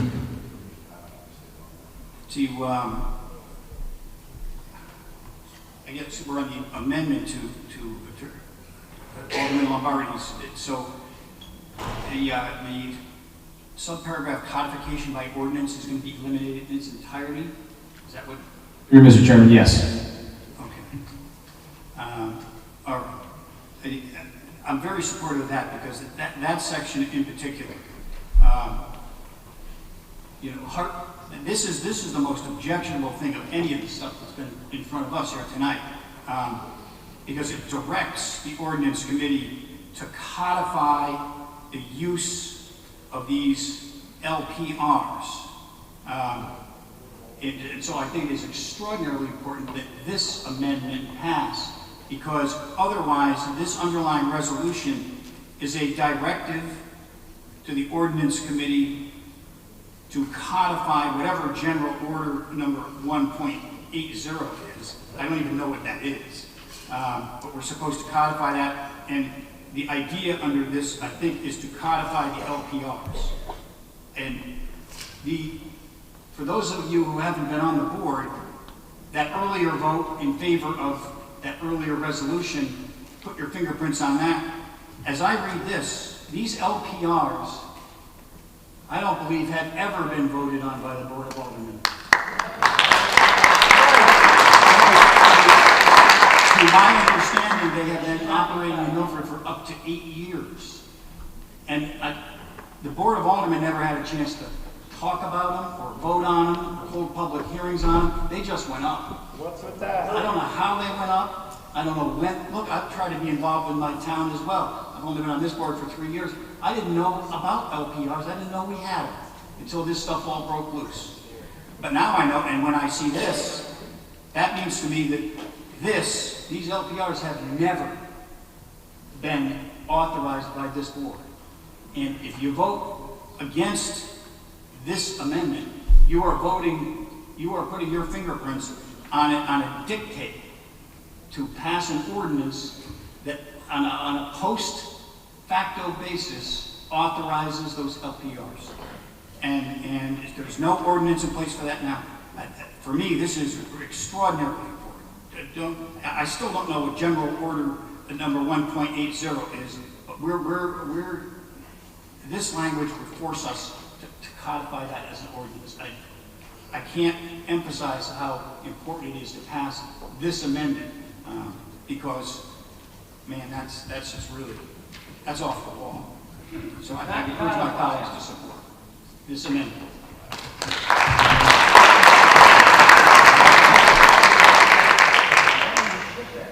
Any more discussion on the Second Amendment? Alderman Pacelli. Thank you. Thank you, Mr. Chairman. I'm going to direct a question, if I could, through you to the city attorney, just so, again, in furtherance of Alderman Smith's comments, the codification by ordinance, this request or this direction would, I guess, lead to the ordinance committee presenting something to the board, would not direct the ordinance committee or the board to pass an ordinance. It's just a recommendation to put something before the board for consideration, because the ordinance committee can't put an ordinance into effect. It's just recommend one to the board. So I guess my point is there anything inappropriate about this particular language just on its face? I understand that there may be disagreements as to whether it should be here, but is it on its face problematic? Mr. Chair, through you, on its face, no, I'm sure. Matter of interpretation in terms of its value it presents, but on its face, it's not inappropriate. It's not illegal. I think the purpose. Not illegal. It's not illegal. No. All right, that's all I want to know. Thank you. Any more discussion on the amendment number 2? Alderman Lombardi. Thank you, Mr. Chair. Through you to the city attorney, can you explain codification by ordinance for everybody here? Thank you.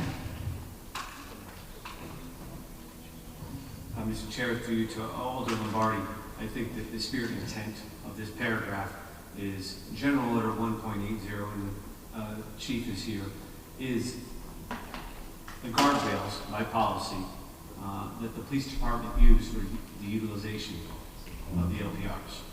It's their data retention, the two-factor authentication, supervisor approval, use of the LPR data for a hot list, manual entries requiring the legal standard of reasonable suspicion. That's reasonable articulable suspicion that a crime has occurred or is going to occur. It is, the intent of it is to codify it into law, much like Public Act 2614 codified into law. In a few weeks it'll be a 21-day retention. You're codifying into law what the police department currently uses, which is a 7-day data retention. So the purpose, I think, of it being in there is once you make it into an ordinance, it would be law and it would not be subject to change by the chief of police by a matter of policy. Thank you. Follow-up question, Mr. Chair, if that's all right, to the city attorney. So, my understanding that anything that ends up coming out of this proposed pause period and, committees, anything that comes out of that, we would have one shot at it. We would codify it into ordinance under this. If we kept this in here, we would be presenting it. It says the Board of Aldermen hereby directs the Ordinance Committee in consultation with the City Attorney, Mayor, Police Department, and Board of Police Commissioners to prepare and present proposed legislation to codify the substantive provisions of the Milford Police Department's General Order Chapter 1.8, as well as the points outlined above into the Milford Code of Ordinances. So are we saying that all of the above, including my amendment to pause the cameras, would be codified? Or are we saying, are we saying that we're codifying it and we don't have the ability to go back and revisit? Or are we saying that we can codify, go back, revisit? I'm a little confused. Sorry, it's late. I will say this. So can we? If you codify it, Yes. it's a law. It's not one shot. You can always change ordinance. We can go back and change We it. change ordinance all the time. Great. I think what, as proposed, the language says that the ordinance committee, in consultation with the subject matter experts, the police department, would come up with legislation to propose to the Board of Aldermen. It could be voted up, down. If it's voted up, it becomes ordinance, always subject and available to change. If you, hypothetically, to create further confusion, because I'm trying to understand the amendment to the amendment, if you left the language in, it would still be there. You would have the pause, which is the original amendment. You'd still have the direction to codify into law the police department's general order as to the use of ALPRs. And just Thank you. 2614 sets guardrails. Milford's policy is stricter than what 2614 Yes. requires. That was the purpose of codifying. Understood. Thank you. Never been authorized. Alderman Baselli. Thank you, Mr. Chairman. Through you to the city attorney. By having, I know there's a number of things taking place here. There's an amendment to remove this, but getting to the point of what it means, so I can consider whether to remove it or not. Something that could be done that came to mind was, for instance, I think this would be okay. The ordinance committee could, for instance, bring forth an ordinance that codifies whatever we're left with here, but something to the extent of, for instance, if the retention period is currently 7 days, but later on it's determined that 3 days is the right number, can we we could maybe put some restrictions on it, one way or the other, so that they can still move to we'll call it a more favorable position in time, if in fact that's where things go, so we don't have to recodify it every time there's a change, but you can't go back to 14 days or 21 days. That could be done too, correct? Current Connecticut law, as of October 1st, is 21 days. You couldn't go to 28 days. Okay. You couldn't go to 22 days. Well, that's fair. But my point is, we're trying to make sure that if we set it at 7, but the new standard becomes 3, Chief says 3 should be the number, and we're all in favor of that, then we could be a sliding scale. You guys can get together and change the ordinance. I know Thank you. we're spending time together. One other thing I'd like to bring up related to this provision, should it not be amended in the way suggested, might be a further amendment that we'll bring up later, maybe to add the Public Safety Review Committee's another voice to make recommendations to the Ordinance Committee. So also keeping that committee, that I think is very important to everyone here involved. Thank you. Alderman Smith III. Thank you, Mr. Chairman. Through you, City Attorney, if we get rid of this codification by ordinance paragraph, though, this doesn't prevent ordinance from being proposed to accomplish some of the goals that are trying to be accomplished here. This is, so we don't need this paragraph. It's not like this is a paragraph to terminate the ordinance committee, right? So I don't think this is necessary. I think what it does do... It's simply a resolution that... Right, so I think what it... Nothing to stop the ordinance committee should it want to do its own. So I think what it does do is codifying the substantive provisions of the Milford Police Department's General Order 1.8, and I think taking that out is a good thing.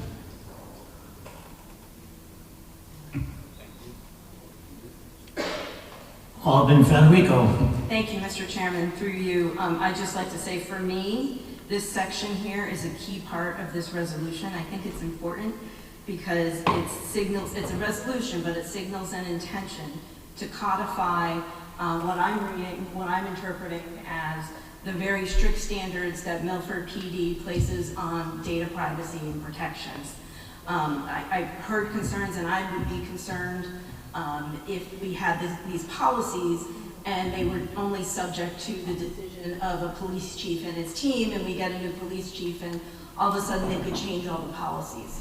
So the codification, that's a fun word to say, the codification of those provisions and those really strict guidelines and guardrails, as you said, Attorney Burcham, is an important part of this resolution for me, so I would keep it. Sounds like word salad.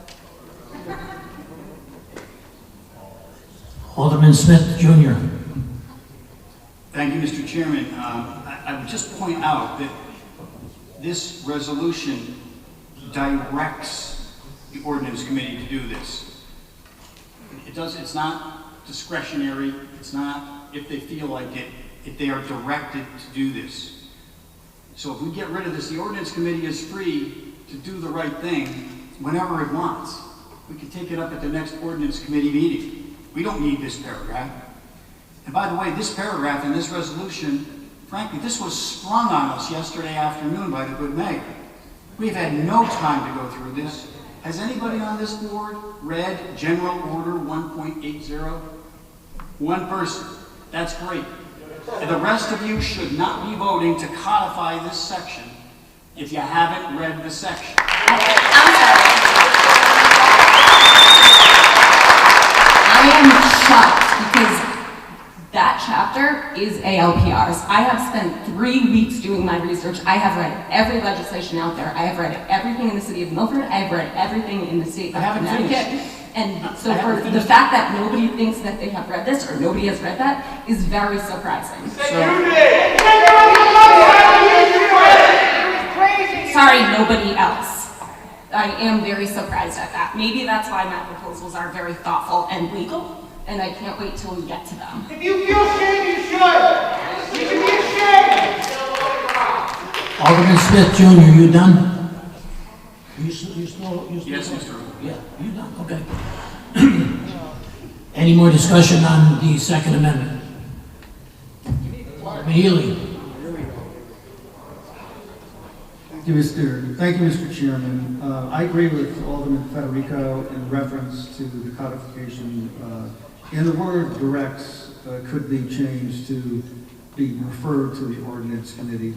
And additionally, to Alderman Smith Jr.'s statement relative to no one has authorized the use of the LPRs. We did hear from the chief of police on multiple occasions in terms of how that process started within the city, and the department looked at it operationally as these technologies progressed through different municipalities and adjoining jurisdictions, and they looked at it, took their time, studied it comprehensively, and made a determination based on their recommendations internally that this type of safety camera could protect the citizens here as well as the officers. And then they submitted a request to the Board of Police Commissioners, and by charter, the Board of Police Commissioners does the oversight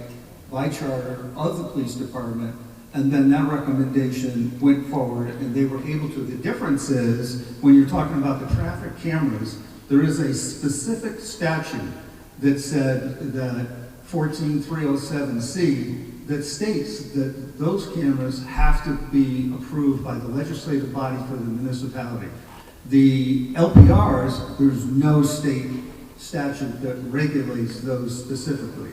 So it was through the earnest hard work and the comprehensive work of our police department and their due diligence to recommend them to the oversight, which is the police commission, and therefore they were then enacted. And any subsequent addition, once they were first put in, was through that same process, based on their professional standards, reviewing best practices within the law enforcement community.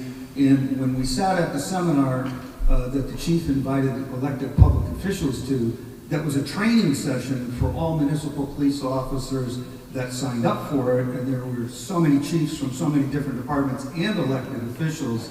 He explained that again there. So these are life safety protection measures on the LPRs, the underlying ability for us here to have those maintained at specific sites that are strategic to the safety of the community, while the committee that the mayor is going to appoint, which will have representatives now, as we're talking about, from both sides of the aisle here, bipartisan, is a positive step forward in the reasonableness standard that I had mentioned earlier. And we can get to where we need to be once that's completed. Thank you. But you didn't vote on it, and neither did we. Seriously, not just That was against the vote. Any more discussion on the Second Amendment? No more discussion, we'll take it to a vote. All in favor? Opposed? Roll call vote, Madam Secretary, please. Alderman Aubrey? Yes. Alderman Bannon? No. Alderman Bevan? No. Alderman Brennan? No. Alderman Casey? Yes. Alderman Federico? No. Alderman Healy? No. Alderman Height? No. Alderman Lombardi? No. Alderman Pacelli? No. Alderman Michael Smith? No. Alderman Winford Smith Jr.? Yes. Alderman Winford Smith III? Yes. Alderman Vitro? No. 10 no, 4 yes.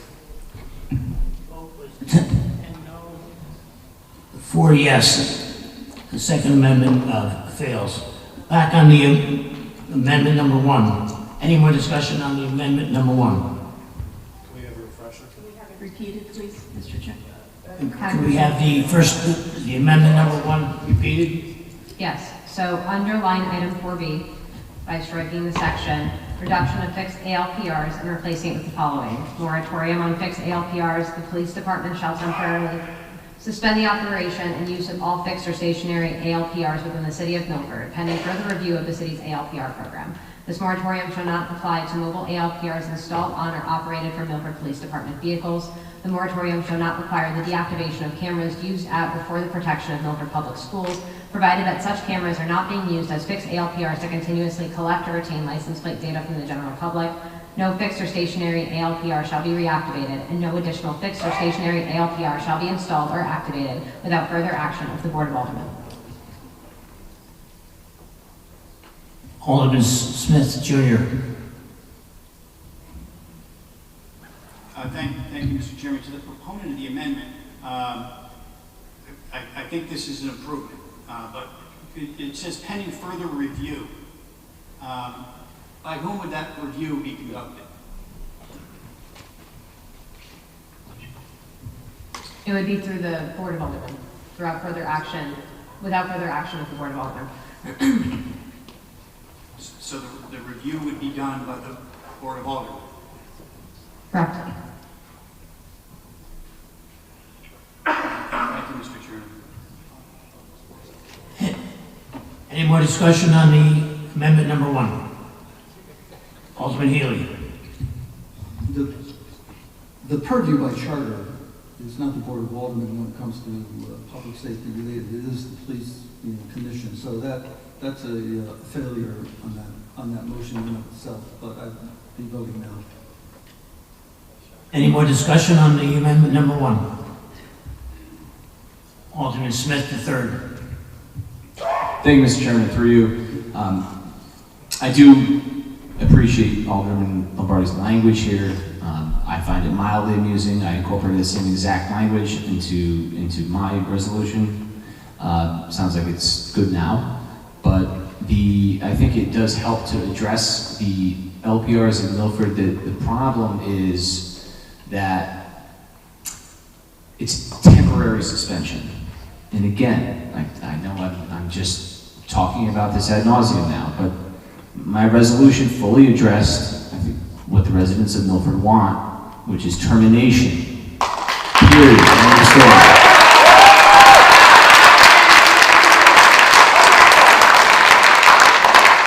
I will support this amendment because I think it's important to take it a step further and incorporate a wider net, but the underlying resolution itself, I will not be supporting, especially with the codification by ordinance paragraph in it. That's just a straight on vote for LPRs. So I'll support the amendment, but not the underlying motion. Thank you. Any more discussion on the amendment number 1? Seeing none, all in favor? Aye. Opposed? Roll call vote, Madam Secretary, please. Alderman Ali? Yes. Alderman Bannon? No. Alderman Bevan? No. Alderman Brennan? No. Alderman Casey? Yes. Alderman Federico? No. Alderman Healy? No. Alderman Height? No. Alderman Lombardi? Yes. Alderman Pacelli? No. Alderman Michael Smith? No. Alderman Winthrop Smith Jr.? Yes. Alderman Winthrop Smith III? Yes. Alderman Beecham? No. I'm sick of booing at this point. 9 no, 6 yes. Then what was the point of the press conference? Motion fails. On the original motion, any more discussion on the original motion? Alderman Alley. I have to correct my count. It was 9 yes, 5 no. 9 yes. Yes. 9 yes. 9 yes, 5 no. It's 8, I'm sorry. Yes, it's 9 no, 5 no. You want to try that again? Are we joking? Like for real? Like we spent hours. You guys You're fucking kidding. You guys are a joke. So with regards to the underlying. You're all disturbing. So I just want to, I'm just going to, I'm voting no on the underlying amendment. I don't believe that it goes far enough. I think that needs to be a complete ban. And so my vote under the underlying amendment will be a no, as it does not go far enough.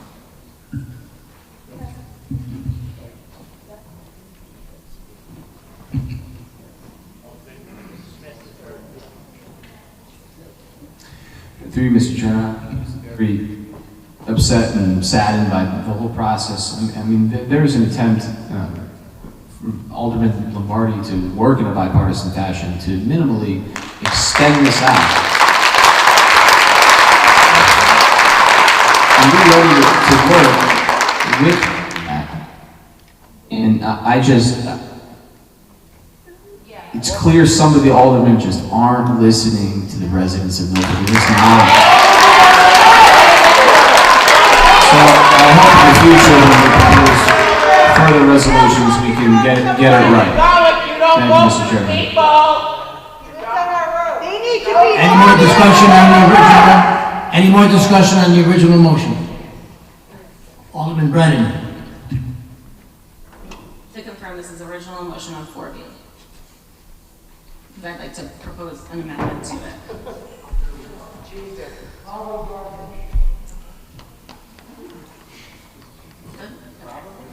So I actually have 2 amendments to it. 2 parts to the amendment. So in the codification of ordinance, I would also like the Public Safety Technology Review Committee to be added after the Board of Police Commissioners. That allows for alderman oversight. We have just created that committee. And I want that to also be involved in the decision on this. The second piece that I would like to add, everyone has my proposal in front of them. To be honest, many of the whereas and resolutions I think have been covered, but I would like to add the last resolution, but I would adjust B.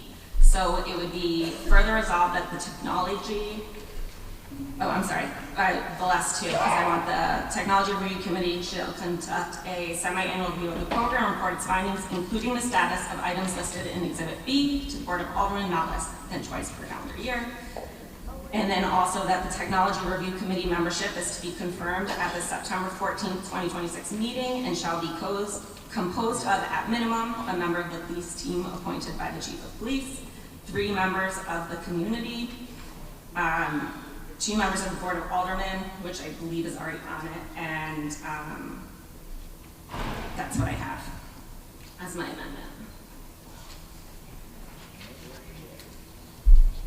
Second. Is there a second on that amendment? Second. I'm happy to explain Exhibit B if we just want to look at it. Amendment has been made and seconded. Is there any discussion on that amendment? Alderman Smith Jr.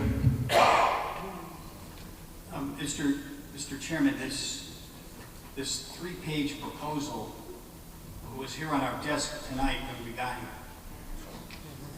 I'm not even sure what it means.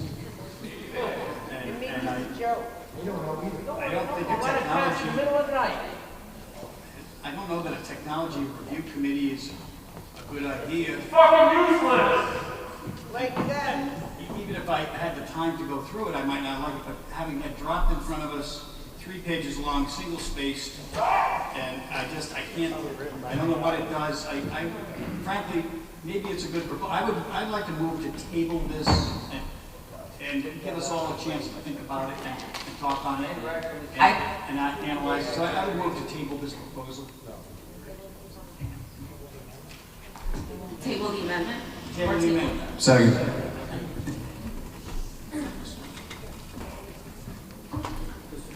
Take the camera down and down. Mr. Chairman, we need a 10-minute recess on this.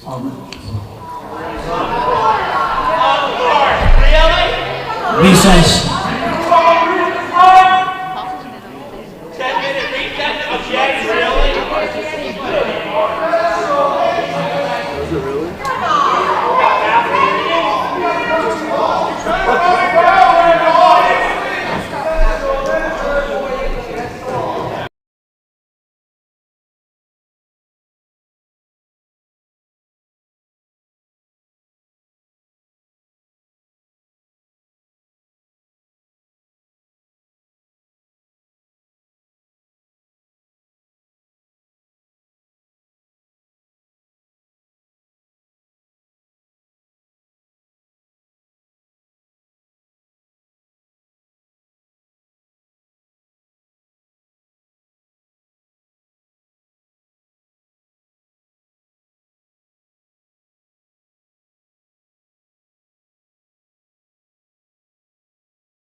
Yeah, that's what I heard.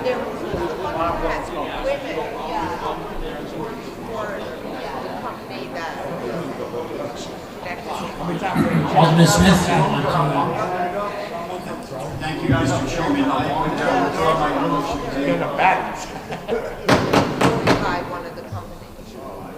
Smith Jr. Thank you, Mr. Chairman. I would withdraw my motion to table. Thank you. Alderman Brennan. So I'm going to, procedurally, I'll withdraw my amendment just to put in the corrected language for ease of our secretary. So I will include the second to last be it further resolved. That will come in the 4B. The second one, that's on your papers besides what I scratched out on your papers. And then on both of those, it will say the Public Safety Technology Review Committee, so that everyone knows it is the same one as for A. And then that change will also be made to Exhibit B. And my final adjustment is on the resolution that the Public Safety Technology Review Committee shall conduct a semi-annual review of the program, report its findings, including the status of suggested items listed in Exhibit B to the Board of Aldermen not less than twice per calendar year. So the recommendations on Exhibit B for, it's a full inventory of our current third-party vendors and contracts, including cancellation termination provisions, specific evaluation of whether to continue or discontinue and terminate such contracts and transition to a different vendor or end the programs, whether to, and then it also includes regional coordination, because I do not believe this is just a Milford problem, such that if other towns around us are also getting rid of their programs, we can join in at that time as appropriate. Establish like the program's scope and where we're putting any technology, and then it also has clause to review alternative technology if we do think things need to be in there, but we can find technology that does not capture innocent people, find technology that is not a third party, find technology that perhaps the state, inquire for the state of Connecticut to create so that we are not dealing with third party vendors, and finally, continuous review of all technologies and vendors now and in the future, because I do not want to be back here in 6 months. I want to continually help to make sure that we avoid these issues. You have a second on that amendment? The amendment has been made and seconded. Is there any discussion? Alderman Lombardi. Thank you, Mr. Chair. I just want to give a big shout out to Alderman Brennan. She has done a lot of work on this. We've had a lot of conversations between the two of us over the last several weeks, and I know how much she's put into this. So, yes. We didn't get a ban tonight, unfortunately, but there is great value in what is being proposed right now. This creates an actual review process instead of sticking with the status quo. Exhibit B requires us to look at every vendor and every contract and specifically evaluate whether we should even continue this program at all. It also requires the board, well, we'll find that out. It also requires the work to come back to this board, which matters. You'll have another public hearing on this. And we're not handing the issue off and just forgetting about it. We're creating ongoing oversight and requiring public accountability. It also, and I'm in full support of this, it also allows 3 members of the community, at minimum 3 members of this community, and I know many of you are so interested in this topic, but 3 of you at minimum to join this committee and be a part of this process, hands-on. This isn't the end of the conversation. I do believe in a full outright ban, but I think this is an excellent step in the right direction, and I'm fully in support of this. Thank you. Any more discussion on the amendment? Alderman Smith III. Thank you, Mr. Chairman. Through you, I do appreciate the hard work that was done on this. I'm not in support of this proposal. and for a variety of different reasons. What we tried to do here was terminate the cameras hard stop, voted down. We tried to expand some of the pausing the cameras, that was voted down. Now we have this. And a lot of this, I'm not sure what it says. There's a lot of, we'll do this, if maybe that, we'll review some of these things in a 90-day period. There's not really, we attempted to do something real, something material here. Terminate the cameras, or expand it and pause all of the cameras. Now we have a lot of confusion. That's all this really does. And I can almost guarantee you we'll be back here in 30, 60, 90 days with the same problems. Nothing is going to change. Not only the proposal that is problematic for me, but the underlying resolution still has the codification by ordinance.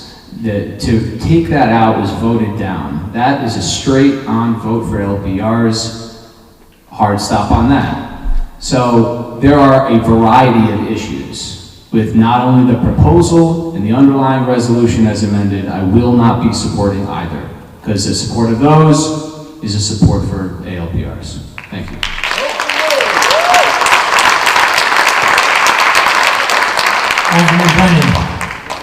Thank you. I do not like cameras. I like flock even less. What I have done here is I have spent a very long time reviewing all of our ordinances, our charter, the police guidelines that need to be codified. Apparently we all did not do that. I also found a way to get a off-ramp for not just one company, not just one technology, but to ensure that we are getting rid of the technology we don't want, rid of the vendors, not just one, it is not just Flock, that are third parties, data conglomerates. What I had to do here, and perhaps that's by yours, is that I had to do a legal, thoughtful proposal. This is how I could figure it out.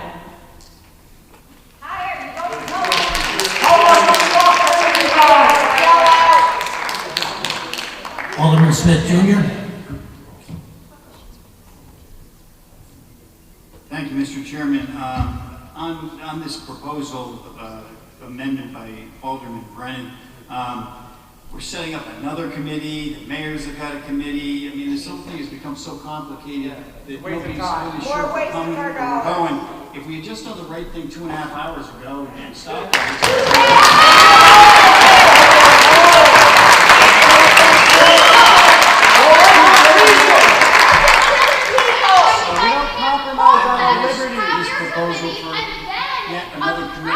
Stop gaslighting and stonewalling. Whatever they're going to be, whatever their scope is, we don't need more committees to study stuff. We just need to get rid of the cameras.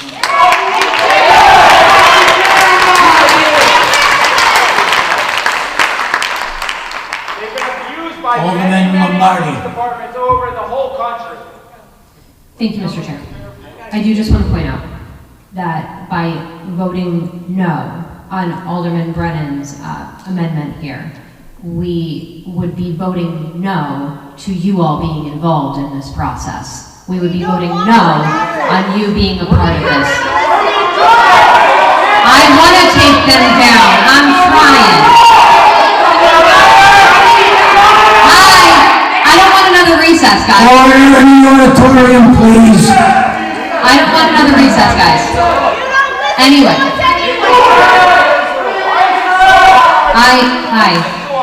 I am trying to listen to you, and I voted for a ban. Guys, if you don't stop, we're going to recess again, and I don't want to do that. Mr. Chair, I move to call the question. Mr. Chair, I move to call the question. We'll just protest in front of your houses inside. It's legal. Yes, I move to call the question, Mr. Chair.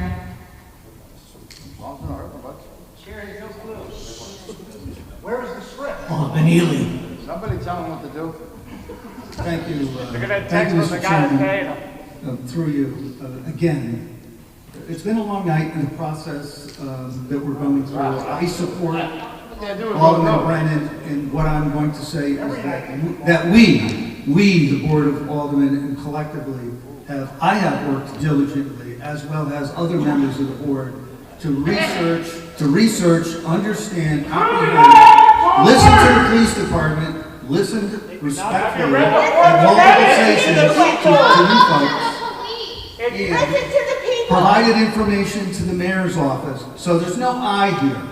It's we. We collectively as a group. Thank you. Order in the auditorium, please.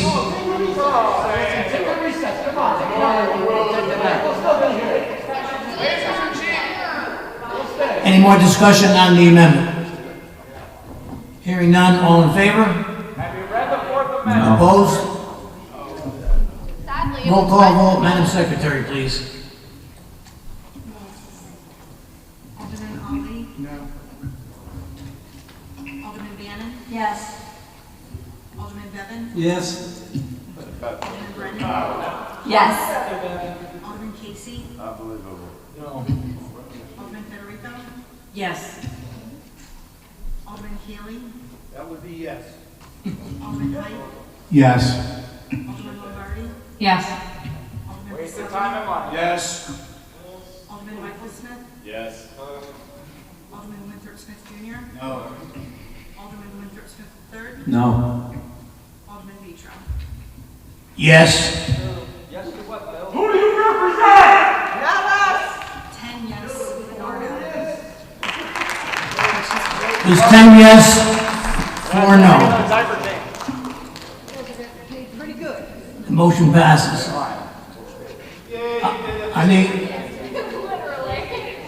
On the original motion. On the original motion, any more discussion on the original motion? Alderman Smith Jr. So now we're back to the underlying resolution as amended by Alderman Brennan's addition there. And we can look at the language that we have here. And all these whereas clauses talk about how wonderful these ALPRs are, these license plate readers. It's just the greatest thing since forever. And oh my goodness, I don't know who wrote this, but boy, it sure sounds like somebody.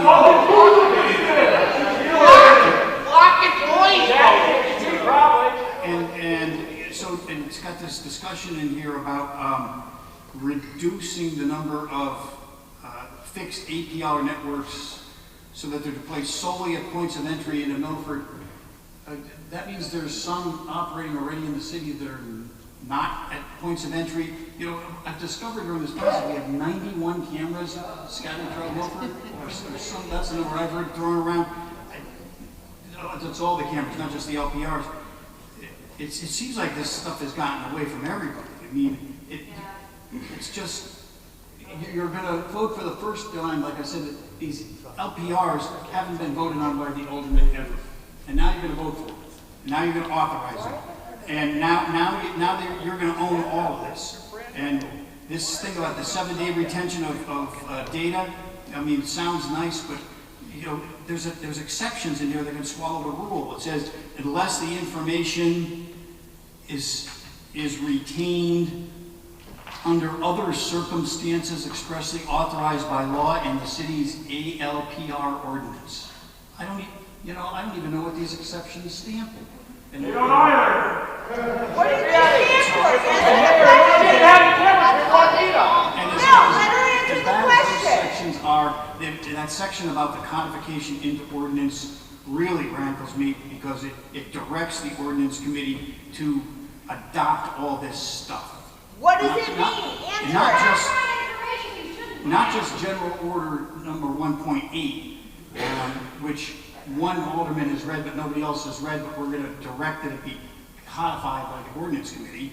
But everything else in this resolution is being directed by the ordinance committee to lay proposals before the aldermanic board. It's just this whole second resolution here is even worse than the first resolution. So I'm going to vote no, and I know it's a forlorn hope for me to ask my colleagues to vote no on the whole thing as well, but I hope everybody will join me. This is a violation of constitutional rights. This path resolution. It's what red light Rich wanted. Red light, Richie!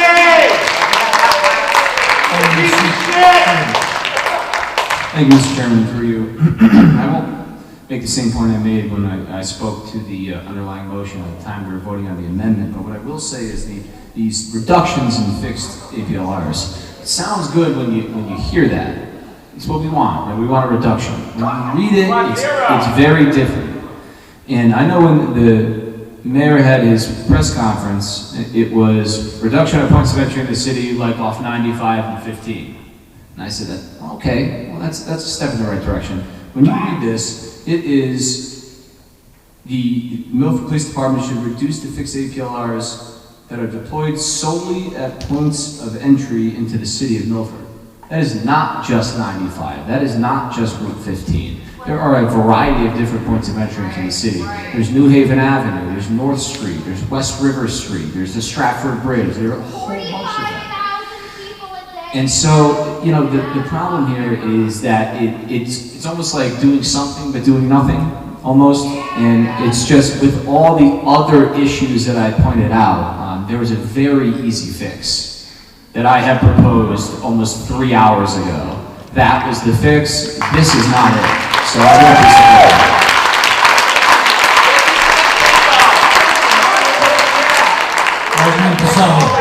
Thank you, Mr. Chairman. Through you, I just want to point out I am going to be voting in favor of the motion as it's amended. And the reality is that there is a group of constituents that we all have here that we have to consider, which includes all the people in this room as well as others who are not. And I believe in process, and this will establish a process by which this board can get more information and make intelligent decisions with that information coming from a wide variety of a cross-section of people within this community. It is for that reason that I will not be bullied into just voting in a manner in which the few people in here sleep would like to see vote in an intelligent and appropriate manner.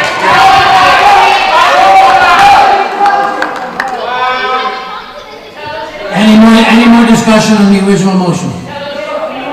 Alderman Federico. Thank you, Mr. Chairman, through you. Earlier this evening, some folks challenged us to make sure that we explain our votes. So I'm going to attempt to explain my vote. You can shout me down, you can hear the answers. Take the cameras down. So. It's a violation of the Fourth Amendment. She don't It is not. Do you want to hear the answer? We don't want to hear your shit! Let's have some order in this auditorium. We have to consider this meeting. Time to go, Vitro. Don't ever tell me how to go. It's a miracle. I need to explain. No, I mean, yeah, so my colleagues are telling me, it's not worth it, but I need to explain my vote. We don't want to hear it, to be honest. Well, you're going to hear it anyways. There may be some other. No, we don't want to hear it. There may be others who want to hear it.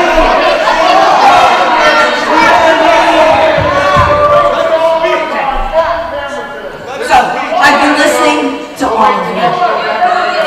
I followed the news coverage. I attended the chief's information session and heard all your comments.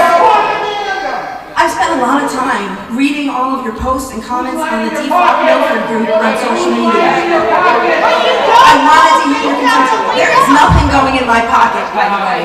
I hope people realize we are volunteers here. There's nothing going in my pocket. Okay? I support the resolution. It reduces the points of, it reduces the APR cameras to the points of entry. It limits the data retention. All the things that folks are concerned about, it begins to address those. It's not the end, it's the beginning.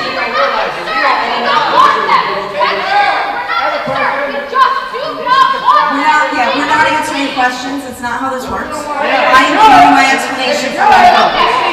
Okay?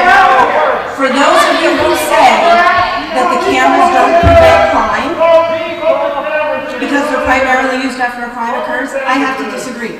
First, the cameras act as a deterrent. People are less likely to commit crimes when they know there's a greater chance of being identified and caught.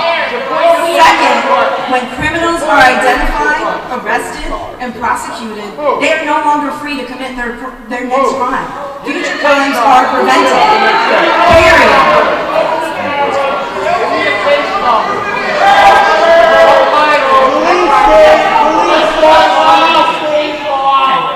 We're going to take it to a vote. All in favor? Aye. All in favor? Opposed? No. Roll call vote, Madam Secretary, please. Alderman Ali? No. Alderman Bannon? Yes. Alderman Bevan? Yes. Alderman Brennan? Quiet, we can't hear the vote. I'm a grown man. Alderman Brennan, I couldn't hear you. Yes. Alderman Casey? Alderman Federico? Yes. Of course. Alderman Healy? Yes. Alderman Height? Yes. Loser. Yes. Alderman Pacelli? Yes. Alderman Michael Smith? Yes. Alderman Winthrop Smith Jr.? No. Alderman Winthrop Smith III? No. Alderman Vitro? Yes. This is how democracy dies. Right here. How about that stage? Communists. 9 yes, 5 no. Every last one of you. Communists. And yes. 5 no. Motion passes. Communists. Make a motion to adjourn. Motion has been made to adjourn. All in favor?